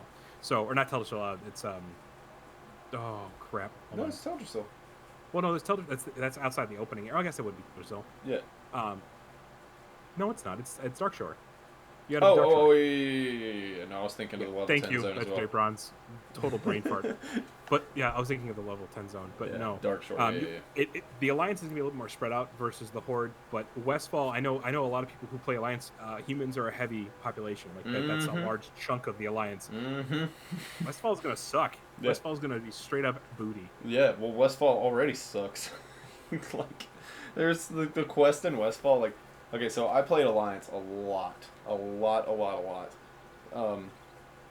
just always have had the like if you've ever seen May Die, that guy is what like the one that inspired me to play World of Warcraft. Like I will never ever say that I don't like human warriors, but that's like as far as my love for Alliance extends. Like outside of a human warrior, I think everything else just looks crappy. It looks trash. Like night elves look miserable, gnomes hate them, dwarfs they're okay, but like no other race class combination on Alliance makes me like any of it. See you later, Leonard. Have a good night. Thank you for tuning in, buddy. Yes, thank you for coming by. I kind of agree there. Yeah. I don't really. I mean, Dwarves the only racial faction, the only Alliance faction I like, and their city is the only. I don't mind Storm, but it's got this. To it. I don't know. I mean, I'd rather deal with my mud huts. I like Stormwind though. Like I don't know. There's something about like I like Stormwind more than I do Ironforge, and everyone thinks I'm weird for that. No, but I can agree with you. I can see it. I just like the whole like this is our castle and we must defend it and that kind of stuff. But like then on the flip side, I like orcs in the sense of like, yeah, don't mess with us because we gonna rape and pillage a little bit. Like I mean orcs at the same time. Rape the land and pillage the women. Yeah, orcs are also like far more what is it like defending. Rather than like they're just trying to survive, where like humans are like trying to conquer. So if you really want to get down to it, like Alliance seems like they're the good guys, but no, they are the bad guys in this story. And I would say at this point in the story, for sure. In classic WoW, or at least it's a little more morally gray still, because they're all still trying to hold the peace together. But as it goes on, I'd say the Horde kind of slips into that category too often, where they get described as the bad guys, but it's just their leader, aka Garrosh, aka Sylvanas, which is Garrosh 2.0. Yeah. Sorry, I'm calling it now. For those who actually play, it's going to be Garrosh 2.0. It's shitty, but it's true. But yeah, I like Thunderbluff. Thunderbluff is honestly it was one of the very first cities I saw played the game. I loved the aesthetic of it. I love the fact that you're walking up and there's just massive mesa that you have to take an elevator up to, and it's just sitting in the middle of this beautiful location. And see, like, and that's like I can literally say the exact same thing about like Stormwind, because that was the first big city I saw. It's sitting in a beautiful location. you just walk up to it and see this massive structure, and I'm just like I have the exact same feelings about Stormwind. As much as I love Horde, I was first an Alliance character, and the first time I saw Stormwind and I hear that music just right when you walk in, I'm just like, this is the best thing ever. They also have the statues, which are kind of cool. As a Warcraft 2 player, I did love the idea that they had like Falstead, they had Lyria, and what's his name? Tyrael? I think it's no. Mm-hmm. Lyria and somebody help me out here. I can't remember them. They're I don't even literally one of the very few interracial couples you'll read about in stories. This is also one of the things you'll learn about me in this game, is that, like, I know a good chunk of the lore, but, like, I don't give a single crap about it. Just like raiding. Like, I literally just want to kill people. Like, I want the cool looking gear, and I want the glory of combat, and that is it. Lord of the Clans definitely made me hate humans a lot reading that book. Mm-hmm. But whereas you're all about, this is the cool thing to duality. I'm all into the lore. I want to raid. I've read a lot of the books. I'm a huge Warcraft 3 nerd. I'm a huge Warcraft 2 nerd. I'm a huge Warcraft nerd in general. Mm-hmm. Outside of that, I also collect D&D stuff. It's behind me. And then also, shit, man, I even found this. I'm going to open this up. It's getting finished real quick. Heck yeah. Warcraft D&D manual for 3.5. Dude, that's awesome. We'll be playing that. Wait, what is that tattoo on your arm? Oh, the Tree of Gondor from Lord of the Rings. Okay, flip the camera down here. It looks very, very, very similar to. This is from. I don't know if you watch Supernatural. There's like a tattoo that they end up getting whenever they like. It's in one episode they get like inflicted by this plague, and it's like people who are doing like LARPing. And then whenever they get the plague or whatever that kills them. Oh, that LARPing episode was pretty awesome. Yeah, well, no, it does. It's a fairy tale. Yeah. I was like, you do not have that tattoo. No, I don't. I got a buddy who's got a bunch of like, he's got the actual like Supernatural, like the angel block symbol on his chest. Yeah, he's got that on his chest. I was considering getting the Mark of Cain on my forearm but that's an actual real thing, and like I don't want to like go to hell if I actually have that on me. So, but anyway. Hold on here. I'm going to show you the other tattoo I'm getting on my other. But we're getting a little off track here. Hey, we're talking about WoW. It's all good, man. It's all good. Let's see. Oh, let's talk about the unarmored mounts. Okay. We know they're in the alpha files right now for the unarmored. Mm-hmm. We just don't know what's going to happen with them. I'd love to see them in the first phase. I think it'd be awesome to have them in the first phase and have them go unavailable in the second phase. Yes. No, I agree. I think that, like... I think actually, I think what they should do is say that the unarmored mounts are going to be available throughout the entirety of Classic WoW, and then once Phase 2 drops, move them. Just take them out. And just let them... Because then that makes them even more rare. Because what if people are just like, well, I was waiting to get mine, but then it's like, well, this is mimicking Classic WoW the way it was, and giving you that rarity for that mount, just like it was back then. I just sent you the image. I'm planning on getting tattooed on my arm, but all right. Totally, dude. I agree with you. I think I don't know if I would do or it not even in case, Phase 1. I would say even like a week, like you know, like, not like a week, but you know, what I'm saying like a couple weeks or something, like to where first 3 weeks you get the unarmored mounts. After that fourth week hits, yeah, unarmored mounts are yeah, gone. they're just gone. That would be super cool because that would just like add layers into the grind, and then it starts to get into that gray area where everyone's like, well, what about the freaking people deciding that they're gonna like know life and that's bad? And it's like, no. If people want to know life and risk their health, then let them. Because I will know life and risk my health, and that is on me. This is America. I'm gonna be that South Park meme where they're dragging Stan's dad out and be like, I'm sorry, I thought this was America. Hashtag no changes though, yo. I mean, I would, if they're doing this correct, they might not even add them. That's the one thing we don't know about. It's just speculation at this point.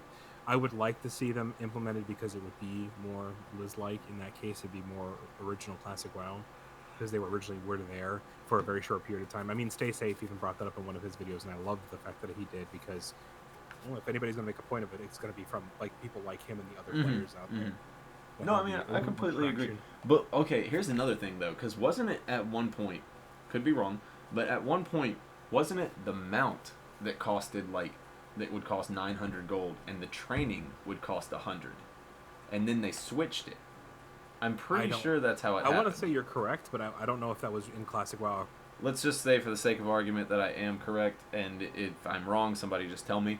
But if that is how it would be, then if we knew that... Yeah, the mount used to be expensive according to Legendary Bronze. Yeah, that's what I'm saying. So, like, if they were to implement that in, then you might, like, that would be sweet, because then it's just like, all right, well, I'm going to go grab my training for epic riding, and then I'm just not going to buy my epic riding mount, and then whenever they do make the epic riding mounts cheap, you just saved 800 gold.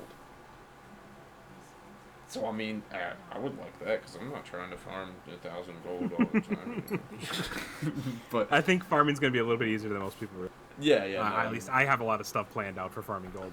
Yeah, I mean, mine is going to be, like, a combination of professions, because, like, and people say, like, oh, but blacksmithing, that's not for super lots of money. Nah, dog. Nah. Blacksmithing, you can make a shit ton of money off of. There's Lionheart helms and stuff like that. People want them. You got to be able to work for it. Blacksmithing's a lot of work. Oh, yeah, I know, yeah. You get that working. I mean, I used to sell iron buckles, and iron buckles would sell for, like, I don't know, 4 gold a stack. Yeah. I mean, in BC, I had Lionheart Executioner. So I was able to put in the work, trust. But I don't know if they're going to go ahead. I don't know if Blizzard's going to nerf any of the well-known farming areas. I hope not. Just because I don't see why they would. Yeah. I don't see it at all. The only thing I can see them nerfing is like maybe server. If you get me. By what? You cut out nerfing gold sellers being able to have improved bot like killing programs that they have. Oh yeah, no, they're gonna definitely, like, it's gonna be a lot harder for gold farmers on these servers, because like not that they don't exist nowadays by any means, but I mean the ones that we've seen on private servers, like, still it's a third-party company dealing with, like, trying to stop gold farmers, which actually kind of make their servers better, because people are already playing on a server that's not official, so they need more incentive to stick around. So that's what happened with the original, what was it, Elysium, when Elysium, they shut down Elysium because so many of the people that worked for them were, synthesizing gold and level 60s out of nowhere, and it was like they were corrupt basically, because they were able to sell them and turn a profit, and people would obviously buy those things. And then there was even speculation that they were allowing other things to go, like gold buyers to exist, or gold sellers to exist on the server, because it gave people incentive to continue to play. But you don't need to give people that incentive on official classic servers, because they're already, it's official. We know that these characters aren't going anywhere. If you invest the time, it's here to stay. You're not going to lose a damn thing. But we can kind of talk about, because I know we were... You cut out again. Sorry. No, you're good. Is it better? Okay. It might just be the distance. No. It's just sometimes your mic just cuts out. I think it's just a Discord thing. Oh, okay. It could be Discord being dumb. But we're saying... I was talking about, let's talk about server sizes at this point. I don't think I've ever asked this question to you, but what's your golden spot? Where do you want to be with server sizes? It's, again, a tricky thing for me, because I'm looking at everything from a PvP standpoint. I want people to, I want to be able to queue. I want to be able to get into, BGs as quickly as possible. Wow, someone unsubbed from me. That's not nice. They had to take you down a peg. No! But no, I just want good queue times. And whatever the happy medium is for that, for me, is fine. Like, the only adverse problems I've seen from having a 10k populated server, or 12k, whatever it was on Nost, was the simple fact that when you were trying to level and do stuff at the beginning, it was overpopulated. Yeah. I mean, of course, the market has influxes and whatnot because of that, but they tried to combat that with the amount of people playing by limiting the amount of Black Lotus spawns, which wasn't a thing on classic servers when they were retail. So I think from what I remember reading, it was like 3k or 4k was the max server population in vanilla. In classic, it was actually 2.5k. 2.5k, okay, yeah. 2.5k, which is really, really small. That's really small. Legendary Bronze is like saying 10k lets people in. Then we have Wiznips coming back with a 5k response. I want to see that 3.5 to 5K. Somewhere in that ballpark would be sweet. I don't think we need to go super small. I don't think we need to do the 2.5K. Yeah. I mean, I just don't see like the downside from having populated servers. I think you might have been right, actually. Legendary Bronze. I think it was like when it first came out, it was 2,500. Then it moved up to 3K. I don't want to see a 10K pop server because I don't think we need to have servers that big. I don't think Classic WoW was designed to have servers that big. Yeah. That also allows us to actually have more servers too. I know people are worried about like servers dying, but if you have a 10K pop server, you don't really have I don't see you think you have that Def Camp and Melderon talk about this is a day and night cycle, being able to have a downtime for the server. I miss having downtimes for servers. I miss being able to log on and be like, you know what, I'm the only motherfucker on right now. I'm gonna go ahead and farm all of the shit. Yeah, no, I miss that stuff too because like that's why we played on servers that were like specific to our time zone because then people would be sleeping when I was like on. Like I used to farm all the time at like 4 or 5 a.m. because I was just one of those weirdos who stayed up till like 7 a.m. in the morning sometimes. And yeah, I would farm at like 4 a.m. when no one was on, and it was great because I specifically remember doing most of it during Wrath though. Like I would farm so much Serenite. Like I'd come on in the morning before I went to school or something. Nobody's messing with it, and then I'd just post it all, and it'd be like freaking all ready to go by the time I got home. I would just have like tons of gold sitting in my mailbox. It was easy clap. But yeah, so I guess server sizes for me, I wouldn't mind seeing them anywhere in the 3 to 5K range probably. I got a person on here saying that if 3.5 to 5K are a thing, I'm assuming 60. Okay, hold on here. If 3.5K are 60, it's okay, but most of the people won't get to 60. That's very true. And then you're stuck with a 1.5, 2K players. That's so low pop. It depends because we don't know how many the percentage of people that are going to quit. You might be absolutely correct. Yeah. But even having, let's say we have an even higher server cap, you're still not going to get more people to get up there. I mean, theoretically, numbers wise, you should then boost that number up to about 3,000 to 4,000 players that are actually at the 60 level 60 bracket zone. But I think if you just give it enough time, that'll build. I think if we have a 3.5 to 5K range right as Classic WoW drops, sure, the first couple of months it'll be sitting around maybe 1,000 players actually getting to level 60 out of that entire server population. But if you give it like I'd say up until about the middle of phase 2, that increases. Yeah. Exponentially because people are eventually all the casuals who can't actually hardcore put time into the game get up to level 60 and they start doing whatever raids they want to do with whatever casual guild they have. Then you end up having more turnout for PvP because you have people who are like, I just want to hop on, do some BGs, and go to bed because PvP is a quick content thing to do, in my opinion at least. Oh no, it is. Like if you're not ranking, then yeah, it's a casual thing to do. I do. It's an interplay. There's a little bit of downside. I just think 10K is just too big. Oh yeah. Maybe 6K is a gold limit. I don't know. Knowing Blizzard, they might not be focused on server. They might not think that, we're going to need to replicate this on server cap wise. They just want to be able to implement whatever technology they have now outside of sharding because they understand that cross server sharding is horrible. At least I hope to God they do at this point.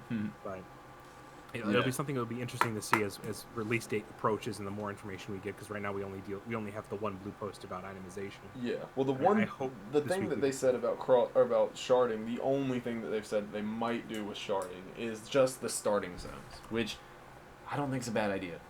It sucks because it's not classic, but it's going to make leveling a lot easier in the beginning because like once you get ahead of the pack, you and Cargos both think that. You and Cargos both because it's about getting ahead of the pack and speed leveling that shit. Yeah. But I mean, like, still, if it's only for Barons, like, how long are you in Barons? Like, you're there for 10 hours of gameplay, and then you're done. Around about 10 to 15 hours, I think, something like that. But like, and they said that it's only if they do it, it's only going to be for the launch. They're not keeping it around. I'm going to tell you that right now, and no matter what they do, it's not going to be. No one's going to be happy about it. Oh yeah, no, I know. There's going to be people across the board that's upset either way. We're going to see server crashes. The sharding is going to fuck up a lot of people's grouping. Like I've said this 1,000 times at this point, you're just going to push that bottleneck to the next zone. depending if it's Alliance or Horde. Yeah, you're not in the Barrens for a whole long time, but eventually everyone's going to get there, and you're going to be dealing with shit show. It might actually make the Barrens faster. I can't advocate for it. I just can't advocate. Well, still, but you got to think like about everybody being leveling at different speeds. So like, there may be like one dude who levels, super casually, and just let's say there's a group of 5 people. We'll just use like 5 people to represent different like speeds of leveling. You got player 1 who levels really slow, player 2 who levels really intermediate, 3, and then at 5 is the highest, like fastest leveler. So let's say there's 5 different shards, and they are all a mix of all these different numbers. They're all going to be leaving the sharded zones at different times. So they're going to trickle into these other zones, and then they're going to maintain their leveling speed the whole time. So, in my opinion, theoretically speaking, I don't think it would bottleneck other zones just because the way that things are going to trickle in, and how many people are going to quit and start over on new characters how many times, you know what I'm saying? They're going to get the level 10 and go, nah, I'm going to go and change this. Exactly, and like so there's going to be a big portion who won't make it to 20, which wouldn't get you out of Barrens, won't make it to 20, who are going to just be like, no, I'm starting over again. So there's going to be so many people. There's going to be so many people that are going to be stuck in the starting zones for weeks just because they can't figure out what they want to play. No, you're absolutely correct. And sorry to interrupt you there. No, you're good. You're good. Legendary Bronze brought up the fact that that's never how it works. It's always going to be a bell curve. We're always going to. Oh, I forgot what I was going to go with it. My brain's totally firing out on me because I'm so used to going to bed at this time. No, I know. We're not going to do them this late every night. No. Hell no. Especially not on Thursdays. But yeah. Papa Zaff, also thank you for coming in and joining us. Not a WoW content creator, but a guy I've known for a long. Thank you for watching me, bud. But population size, sharding, these are all big points that we need to talk about, and then it would be we'll love to get information about it. I'm sorry, but. I was going to say here. You good? Casual players. They are going to make up the majority of this block, right? For sure. No, I'm good. Don't worry. My brain's functioning. I'm just tired. Yeah. Do you think any of those casual... This is a question I had for a while because I was talking to my brother about it, and I know if he had the right circumstances, he'd go from a casual to a hardcore. Mm-hmm. How many of you think those casual players are going... Like, people who may even come from current WoW, do you think we're going to see a large percentage of people who come from current WoW that would say are casual players going, oh shit, the needle's in the arm, let's go balls deep? You saying how many casuals are going to become hardcore players? I mean... Yes. Do you have an idea? Like, do you have any sort of speculation? Are you going to... Small percent? I like to think a lot of people are going to trade over. I think a lot of people are going to see what Classic WoW brings to the table. They're going to see how much they like it, and they're going to go whole hog. Yeah, but see, like, if they already have their impression of World of Warcraft tainted by retail, that's bad. Because I think about things when people like these games on, like, a subconscious psychological level. When you're playing, and especially with today's society, I don't think that we're going to see a lot of these kids sticking around for Classic WoW because they don't have the attention span, nor the dedication, nor the willpower to see things through. Like sheer balls. And like they've already been tainted by this whole like, well, I'm leveling and I just hit max level and I have full epics, or like, oh, I'm getting blues from all these quests that I'm doing. And it's like, no, like a blue is like a huge deal in Classic when you're leveling. And they're not going to see that. They're going to be sticking with whites until they're like 30 because they're not going to know where to go get like a new set of bracers or something. So they're gonna find a green randomly dropping in the wild that's gonna give them like some off stats, and they'll be like, this you know what? It's better than nothing. Yeah, that too. I guess I'll have to deal. yeah, basically. But no, I mean, like, that's just the thing. Like, I don't see the casual players just jumping straight on it. Now, don't get me wrong. There's definitely going to be some that will, but like, it takes a special individual to make a switch from that quick endorphin and like serotonin release that like everything, not just retail WoW, but like everything in our society nowadays gives you. Think about it with like, even with like dating apps. Like literally, dude, this is why relationships are shit nowadays, because everyone's just like, well, this woman isn't exactly what I thought that I wanted, so now I can just open up a dating app and find one that might be exactly what I want. And that's what retail WoW is nowadays. It's like, it's literally like, yo, I didn't like it. I didn't. Tinder. Yeah. Wow. I didn't like the class that I played. Well, I paid $60 and I've got a brand new one that I've just got to level 10 levels, and then I'm good to go. They don't Yeah. have the like connection to the character, the connection to the lore, connection to the world that like classic WoW gives you. So is it possible that they can get that connection? I think that the launch day or their first impression of the game is going to determine a lot of that. Because if they Okay. get in there and they're like, oh, this is too much, I can't deal with this, then they're just going to be like, screw it, I'm going to go get back on my character where I just smack everything in the face real hard and I win. Fair point. There's an instant gratification. Yep. Legendary Bronze brings up a point. This is quoting him. I think Classic won't be very popular, and I'm guessing neither did Blizzard because they would have came out with Classic a long time ago. If it would be popular and make money, sorry, that last bit was read differently, but basically they would have come out with this a long time ago if they knew it was going to make money, basically. And I can kind of agree, but at the same time, I think Classic WoW is going to blow our expectations away. I think we're going to have a huge content, we're going to have a huge spike, but I think that spike is not going to dip as hard as we've seen with current WoW. Oh expansion. yeah, no, I don't think Like, the spike's going to be nearly as bad as current expansions. If you look at the expansions, like every single time a new expansion drops, we get up to like 9. Like according to the estimates that we, mind you, they stopped reporting on this back in was it Water Panda expansion? I can't remember. Water Panda, one of the two. But I think at the current data that we've been able to even just guess at, we've seen it jump up to about the Legion actually brought it up to about that 10 to 9 mil. Excuse me. Mm-hmm. Battle for Azeroth brought it up to 7, and then it tanked way back down to 3 mil. I think there's enough people out there that are quietly hyped about Classic WoW. Oh, for sure. I don't think there's a lot of outspoken people, because a lot of people who are in the private server community are the ones we're seeing a little bit more of the outspoken. They're the hardcore crew that has always kind of been there, that underlying World of Warcraft fan base that never really truly gave up on the game that they love. Yeah. And I know they're going to make up a bulk. I know it's going to be like at least 1 million players probably, but that's still 1 million. But I could see another like maybe 3-4 million people holding on, which is going to make bank. Yeah. I think for them. And oh my god, retail WoW is the Tinder of MMOs, correct? Yeah. That's literally it nowadays.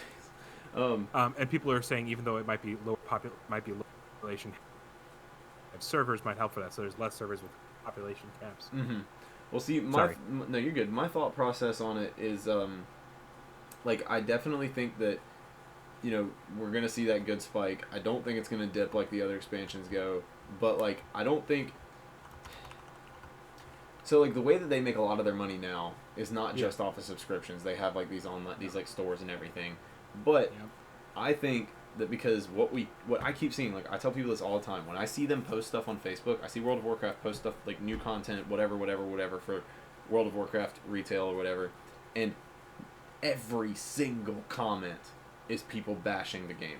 There's like one out of like salt is real. Yeah, like one out of every one I see that like is like, if you don't like the game, then don't play it. But the rest of them is like, yo, yeah, thanks for these races that I paid for this expansion for, that I had to grind rep for, and you're just now releasing 2 years after the thing came out. Yep, you guys are doing great. And it's just like that, and then like, hey, instead of you know, giving us the option to customize our eye color, why don't you give us like you know, content? And then like, it's just nothing good. And I think that their player base for retail is continuously getting lower and lower and lower. And if Classic does do something good, like I think it has the potential to turn around a lot of the mindset for gaming in general if it catches on with the newer crowd. It's a precedent. Yeah. Precedence. So Sorry, if it catches gaming. on, no, you're good. If it catches on with the newer crowd, then we could see a shift in the paradigm of gaming, like where games start to intentionally make their stuff harder because they see what Classic WoW does. So like, because like right now, think about it. What game out there can you turn on and not, you know, be proficient at? You know what I'm saying? Probably Sekiro or you know, Dark Souls, one of the Souls games. Exactly. And that's it though. Like, but that's what they pride themselves on, is just being hard. Yeah. And what's up, Go-To Games? Good morning, Europe, he says. Good morning, Europe, and good night, and North America. I was going to say USA, but I almost said EU. Yeah, no. But yeah, I mean, like, I just don't think that, like, I don't think anything bad's going to come out of it. I don't think that we're going to see as much money coming from Classic WoW as we see from retail out the gate, but I think that over time it will start to increase. Like, I think that a lot of people are going to see the good in it. Like, if they can set aside their expectations from World of Warcraft retail and be like, what is this one? Like, you know, just kind of think of it as like a whole new game. And that's like a message I would like to get out there. So anybody watching, please tell your friends that when they play Classic WoW, to not think of it as retail. Think of it as a whole new game that you've never played before. Because because if you let the expectations from retail taint your freaking gameplay of Classic, like, you're not going to have a good time. It's just not going to happen. And that's my thoughts on it. I can't disagree with you on anything. I completely agree. I will read another comment here. Yeah, go for it. If there's no cash shop and Classic WoW shares the current X-Pack sub, it would generate. It's how it will generate revenue. Sorry, I'm a little tongue-tied, but he's absolutely correct. As long as they don't have that cash shop, I don't think we'll lose anybody. Well, I think if anything has the potential to keep gaining. Like, come closer to your mic a little bit, but we can hear you. Sorry. No, what I was saying specifically was just couldn't hear me because of how quiet I was for a second because I was pulled back. But Classic WoW not having the cash shop is a big thing. I think a lot of people will stick around no matter what kind of small I know there's hashtag no changes, but we can't expect Blizzard to do all of the no changes. We have to expect there's going to be some stuff that's going to be implemented because we already got the updated graphics. I know that was a big contention point for people. Yeah. But if they can just avoid the cash shop and some of the other the big pebbles that are out there that people don't like, it'll eventually become profitable because we'll see that huge spike. Yeah, people will drop off, and then people will be like, you know what, I actually did enjoy it. Yeah. They may take like a week's break, and they'll be like, you know, I'm gonna go ahead and go back to it because it's all in the same subscription. We're gonna see WoW subscriptions period just hike up. It's just how the players are playing is what's going to be different. We're going to need to see the division of players. I just hope to God that it proves to be good, and Blizzard doesn't go, you know what, like 2 years down the road, it was fun while it lasted, and pull the plug and just let the thing die. I would hope to God that wouldn't happen. Yeah. And this is where, like, I'm about to get crucified, but oh God, cash shops don't bother me if they're done right. Oh, I will tell you what. Hold on. Hear me out now. Okay. So there's another sub. Yeah, no, right? No. I'm not saying that I want them. I'm saying that if they do them in a way that makes it seem relative, or like in a Classic WoW way that like only allows you to get things that you could get during Classic WoW that do not impact gameplay whatsoever in any way, shape, or form. They are purely aesthetic, like literally like just a pet and like just a mount. But like if you got like a mount or something from it, then it would have to be like when you already own that type of mount as it is, and maybe even have to like trade one in or trade one at like the expense of more gold to get the other aesthetic, because it's just aesthetic. But like I'm not saying like some crazy freaking mount. I'm saying like a freaking, I don't know, like a different colored raptor or something. But again, I'm not saying I want it. I'm just saying yeah. No, I'm just saying I'm not saying that I want it. I'm just saying that like, because it's still 2019. We still have to think about Blizzard making money off of this game and everything. Yeah. And then, like, we got to think about, like, we can't be thinking about ourselves and purely only ourselves. We have to be thinking about the company as well.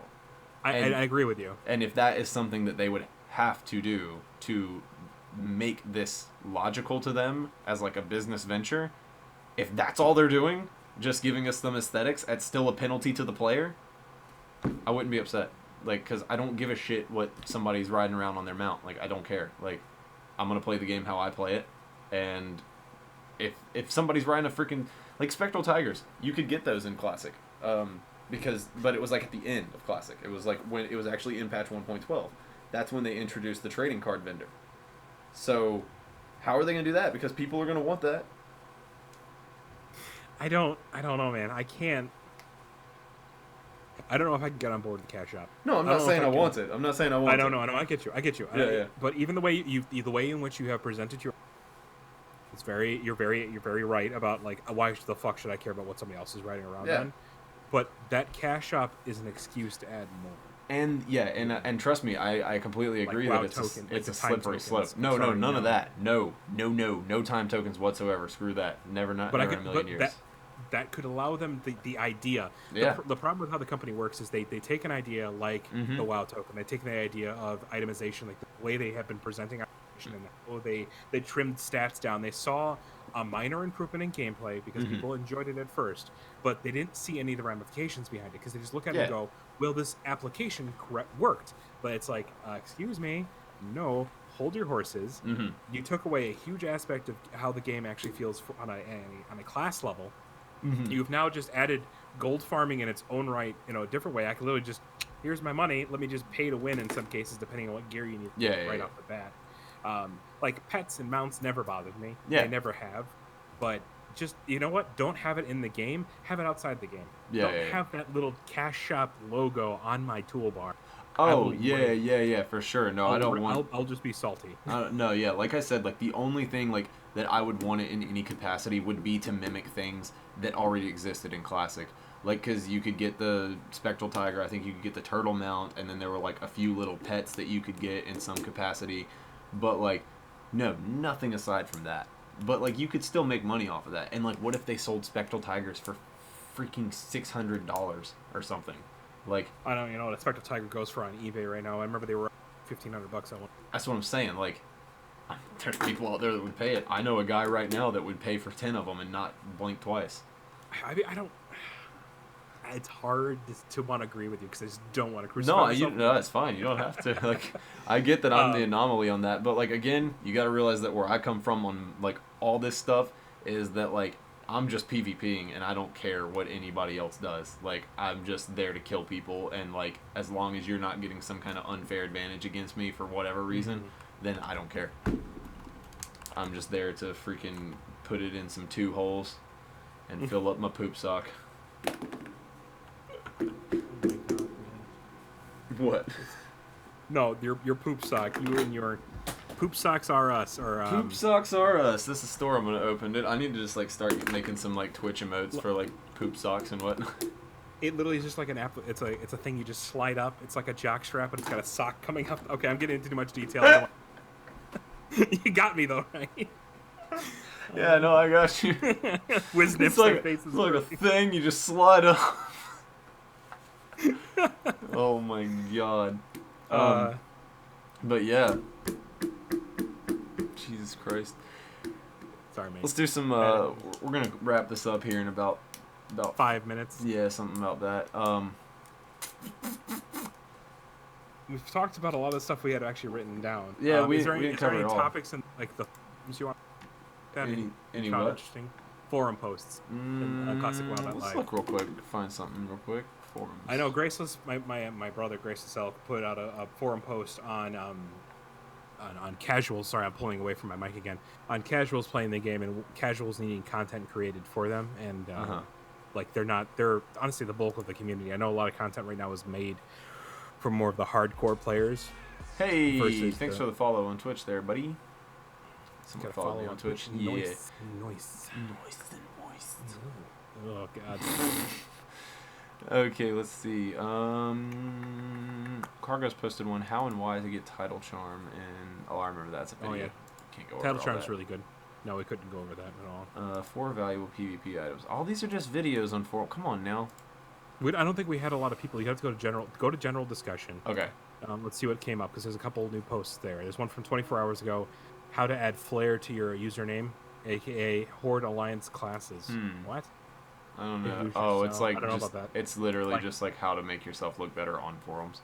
Oh. What are some features you would like to see on ClassicWoW.live? We could probably go over that a little bit real quick, just to talk about some of them. Yeah, sure. We need an anime topic. No. Moving on. I'm going to upvote that. I hate you. Weebs must unite. No! No! The Star Wars shirt I am actually wearing has like Japanese on the bottom. Oh my god. It says I would like to see a level select option on the character tool. This would be I'd like to see them actually build. You know how classic DB, right? Is that yeah. Like how classic DB has the gear. Sorry, the talent trees. I'd like to see that in Classic WoW. Yeah. Not to say they need to compete with it, but I'd like to see it in Classic WoW. No, I mean that live. this is literally like this.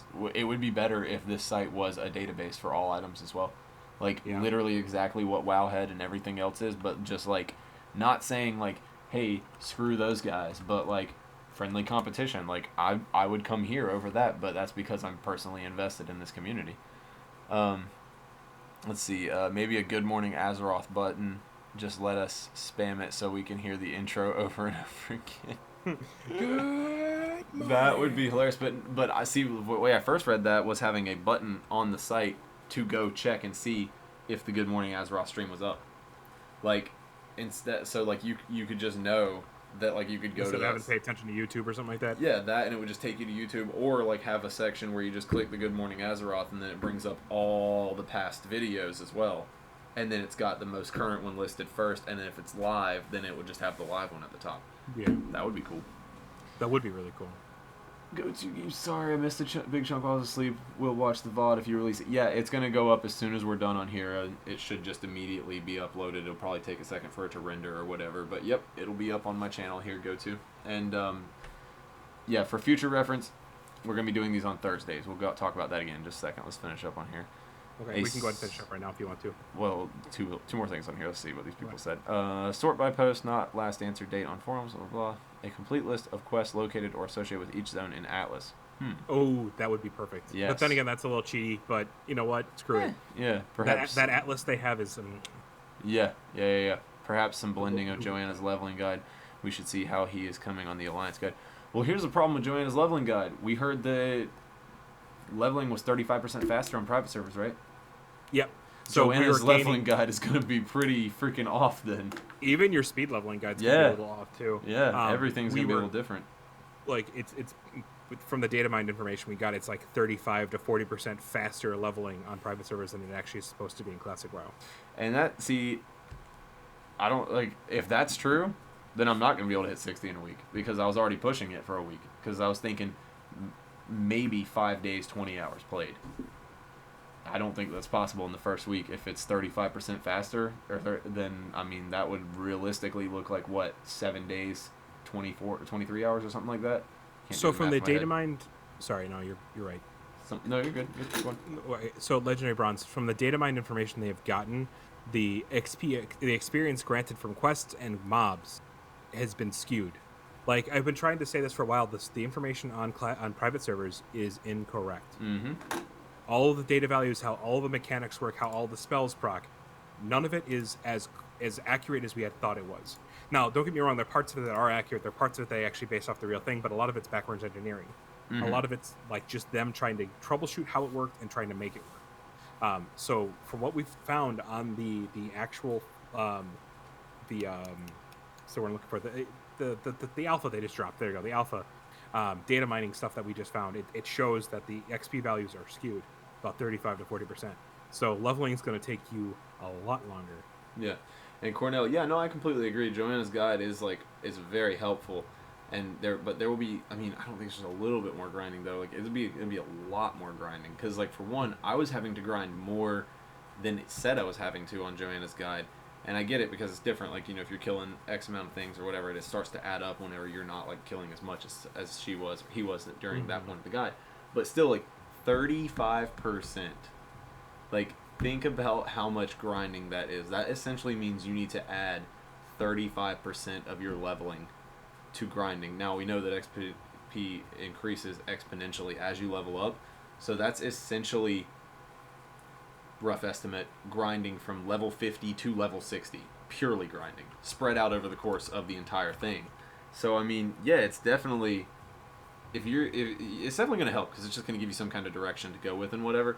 But like, now that we have that information, my whole like idea of not doing dungeons and whatnot because you're just trying to get there as quick as you can, I'm probably going to have to be doing dungeons a lot because you're going to have to. Yeah. I mean, those dungeon quests themselves just a little. Yeah, like, it was pushing it not doing dungeon quest. So now that I know that there's 35% less XP to be gained, I'm going to have to do those quests. There's no question about it. So am I going to be speed leveling? No. Like I'm going to be You're going to try. I'm going to be going as fast as I can, but like now it changes the game completely because Now I'm gonna have to be like, I'm gonna have to do the dungeons to get gear. It's gonna give me a big chunk of XP, and then I'm also gonna be like, okay, now I'm gonna do my whirlwind quest too, because if I'm gonna be taking that whirlwind quest, yeah, rip. if I'm gonna be taking 35% longer in the 30 to 40 bracket, that weapon is gonna be pretty crucial. Yeah. And yeah, no, I wasn't talking about not doing dungeons later on, Dennis. I was talking about dungeons like in the early phases. Of course, we're gonna be doing dungeons later on, leveling with a 5-man squad. We haven't really said all that. That's something we should probably like do. Is we should have that ready for next stream, and we could actually let's do that next stream. We'll talk about like all the dynamics that we want to see in our leveling group. Yeah, do that. That would be good. We'll bring that up to you guys next week towards the at some point in the stream. We'll talk about if him and I are going to actually be leveling together, and if we do or if we don't, what kind of people do we want to have in our leveling group, and then what's the like poop sock level we're going to, and then you know. But yeah, if we're trying to incorporate more dungeons and whatnot, that's true. We're definitely going to go over that next time. Because I definitely would like to have somebody I can meet up with eventually. Like what I was doing, which is for those players I was playing with, I could get up. Like I was normally leveling slower, as I'd be like, hey, Thiguru, who is my buddy who I played with at times, be like, get up to level 15. I'll get there in the next 2 days. I'll let you know when I'm ready. Let's go run Ragefire Chasm. Mm-hmm. And then after we ran Ragefire Chasm, it'd be like, okay, this is the next 2-day plan. I need you to get to level 19, 20, and let's go run Wailing Caverns. And then we go do Wailing Caverns. Yeah. Yeah, see, and I did that with some of my friends too, where like I would just get to a certain point and he would want me to stop, and then he'd be like, yeah, I'll catch up, but then he would never catch up. So that whole like getting to a point and stopping for people, I ain't doing that ever again, because I just end up wasting time. Like if people keep up with me, then by all means we'll do whatever together, but I mean, I think that I'll be able to do some dungeons with a solid group of people, at least up until 30. But after that, I don't think people are going to keep up with me because I'm just going to be piss panning too hard. But yeah, I think that's going to end the stream for us tonight, guys. I appreciate every single one of you coming out and watching. For future reference, you can find any of my videos on YouTube at Atticus. You can find me on twitch.tv/Atticus. It's the same stuff for Pogren. You can find him on YouTube. And you can find him on Twitch, twitch.tv/Pogren. And hey, Polo Fiend, sorry, we're just wrapping up the stream. I'm sorry you just made it. But next time, we will be doing this on Thursday, about 8 or 9 p.m. Eastern Time. Just depends on when we want to start it up. But Polo Fiend, the stream should go, or this should go straight up on my channel as a VOD, so you can watch it there if you want to see everything that happened. It is about 2 hours long. But it's been a good stream. I mean, yes, it's been we great. need to aim for normally is about 2 hours. Yep. I think we covered enough and gave some good information here. Thank you all for tuning in. Thank you all for tuning in. Go ahead, Pogren. If there's one last thing I could plug, I'm sorry I keep talking. Go for it. No, you're good. You're good. So tomorrow around 8:30 Central Time, I should be having an interview with Grace for Days. Oh, nice. So if you guys want to tune in for that, I'll be going over just some basic stuff with him. Not like this. Well, I'll be kind of talking about some of this current classic WoW news that we have, but it'd be more about how he started as a WoW player, where he comes from, and all that stuff. So yeah, that's good. That as well. Yeah, and thank you, Jeff. Thank you for coming out and watching, man. We're gonna be doing it again. So Thursday, we're gonna be doing it like I said. This is the sister stream to Good Morning Azeroth. So hopefully we'll get some more people in here, especially because we'll be starting earlier normally. But this was our first one, so I don't think we did bad. I think it was pretty good. But yeah. Now we're gonna do this is the first one. You ready for this? This is gonna be the first sign off. You know how Def Camp always goes, "Good morning, Azeroth." So on the count of 3, me and you have to whisper into our mics, "Good night, Azeroth." Okay. 1, 2, 3. Good night, Azeroth. Kill it now. Kill it. God. All right, I'll see y'all later. Thanks for watching. Bye bye.